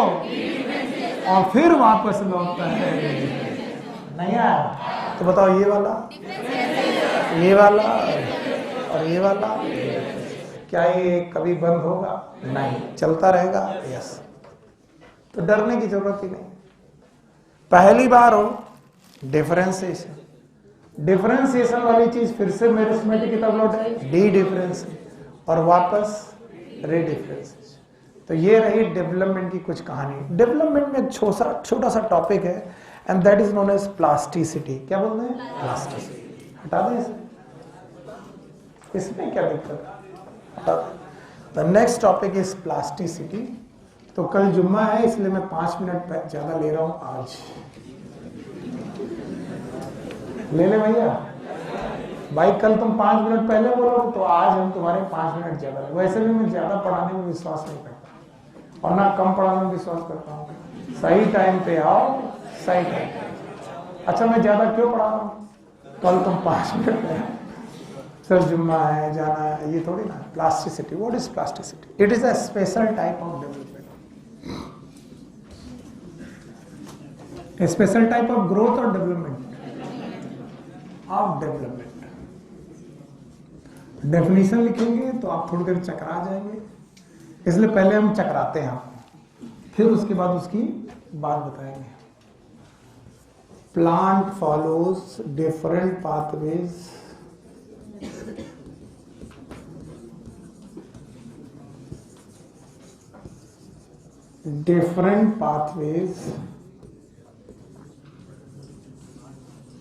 to form different structure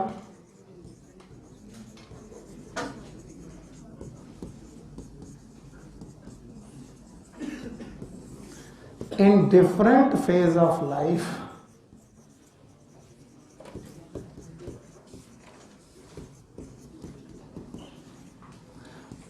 or in different environment। कसम से कह रहे हैं इसमें डिफरेंट के अलावा कुछ समझ नहीं आ रहा। इतने सारे डिफरेंट है। Plant follows different to form different structure in different phase of life in different environment. 4 बार डिफरेंट आया, पता नहीं चल पा रहा कि अनुप्रास अलंकार है कि यमक अलंकार। अनुप्रास नहीं है क्या? हर डिफरेंट का मतलब अलग है। तो एक शब्द पुनि पुनि फिर है और अर्थ और ही और, ये है यमक अलंकार। समझे? अब सुनो, कनक कनक नहीं, अरे इधर देखो, कनक कनक के काका। इसका बेस्ट एग्जांपल है हेट्रोफिली। तो व्हाट इज हेट्रोफिली? हेट्रोफिली का मतलब होता है डिफरेंट, फिली मतलब leaf, different type of leaf in same plant. अरे different type of leaf in same plant.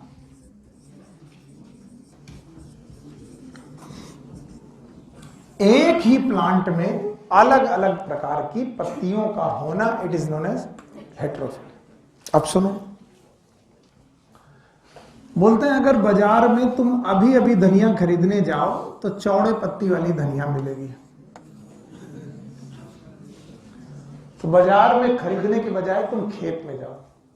जब तुम अभी धनिया के पौधे उगाओगे, शुरुआत में जो पौधे जो होंगे जुवेनाइल फेज के, किस फेज के?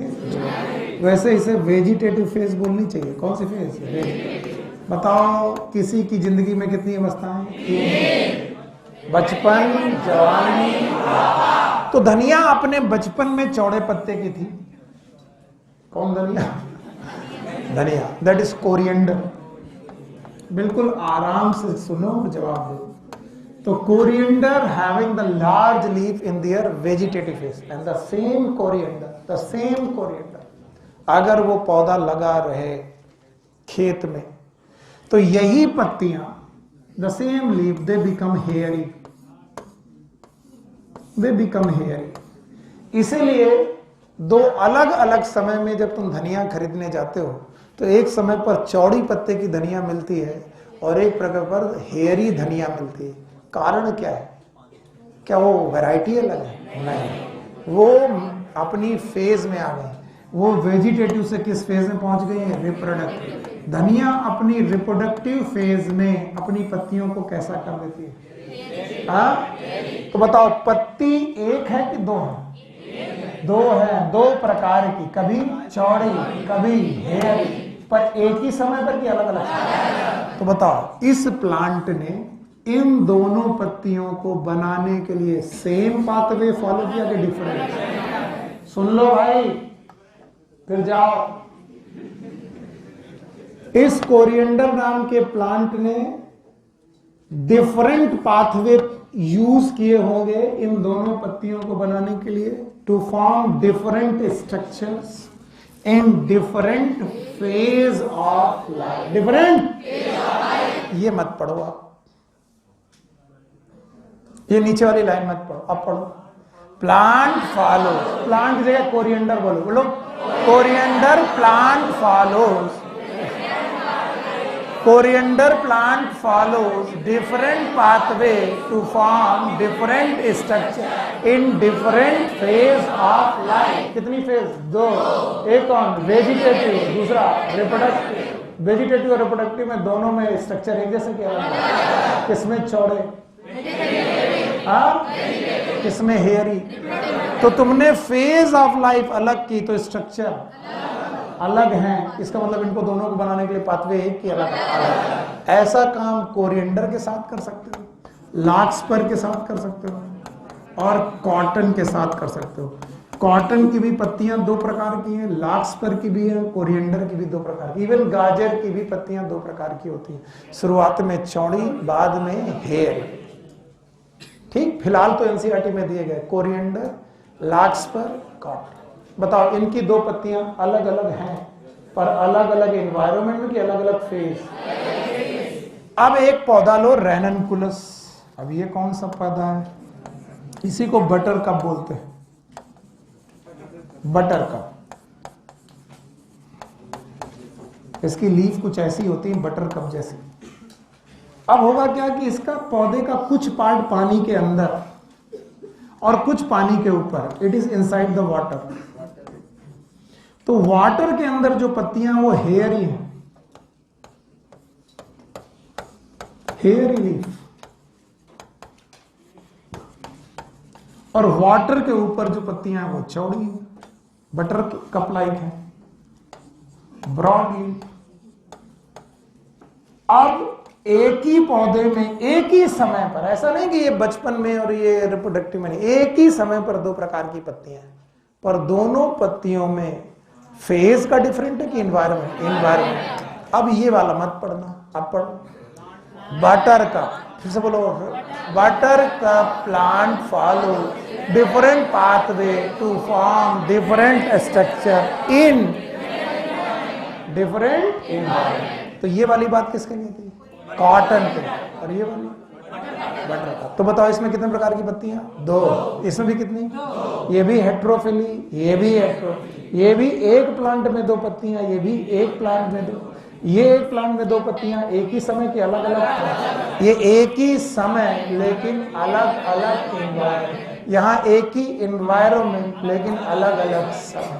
अब डेफिनेशन बोलो बिना देखे। Plant follow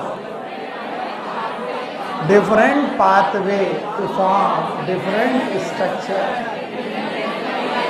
different phase of life। और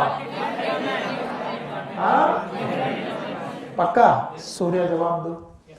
अब अगर मैंने देखा, इधर देखो, अगर मैंने देखा कि मेरे पास एक पौधा था, इसका नाम है कुकुरबिट, कुकुरबिट्स, ठीक है, इसकी एग्जाइल में से एक बड निकली। क्या निकली?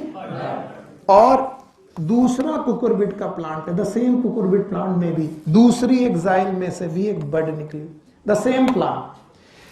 एक कुकुरबिट प्लांट ने यहां पर एक ब्रांच निकाल दी। क्या निकाल दी? ब्रांच। और एक ने निकाल दी टेंड्रिल। क्या निकाल दी? Tendril. The plant is structure is same, लेकिन इनका फॉर्मेशन अलग। एक ने क्या बनाया? ब्रांच, एक ने बनाया टेंड्रिल। क्या आपको याद है? एक्सिलरी बड, टेंड्रिल। कौन कौन था? कुकुरबिट। याद है? अच्छा, एक बार और सुनिए। एक ही पौधा है, एक ही पौधा, द सेम प्लांट, नाम है सिट्रस। क्या नाम है? यहां पर भी एक्साइल बड, यहां पर भी इस एक्साइल बड ने लीफ बनाई। क्या बनाई? लीफ, या फिर ब्रांच। क्या बना दी? और इसने बना दिया थॉर्न। बड है, एक्साइल, बड है, पर स्ट्रक्चर सेम केवल इट इज प्लास्टिक। जब कोई एक ओरिजिन का स्ट्रक्चर एक फॉर्म में बने कि अलग अलग, अलग अलग, और उसको बनाने के लिए एक पाथवे की अलग अलग, अलग अलग, may be in different phase of life, different environment. यहां पर इन्वायरमेंट का ये असर हुआ कि एक कांटा बन गया, वहां पर इन्वायरमेंट का ये असर हुआ कि वो लीफ। तो अब बताओ, इस पूरी डेफिनेशन को बता पाओगे? What is plasticity? Plant follows different pathway to form different structure, different phase of life और in different environment. Different phase of life के कितने एग्जांपल? 3, 2, कोरिएंडर, लार्कस्पर। और ये क्या शो करते हैं? हेट्रोफिली। हेट्रो मतलब सेम कि different? Different type of leaf. Yes और नो? अब ना रेननकुलस, क्या यहां पर भी हेट्रोफिली है? लेकिन कहां? पक्का? देखो बेटा, आज तो मेरे को लग रहा मेरी तबीयत ठीक नहीं, कल मैं फिर ट्राई करूंगा, अगर ठीक रहा तो कल शाम की क्लास लूंगा। फिलहाल आज की शाम की क्लास नहीं। ओ भाग रहा, तो बैठो, चलो आधा घंटा और लो। ऐसा कहां जाना है तुमको? मुखला इधर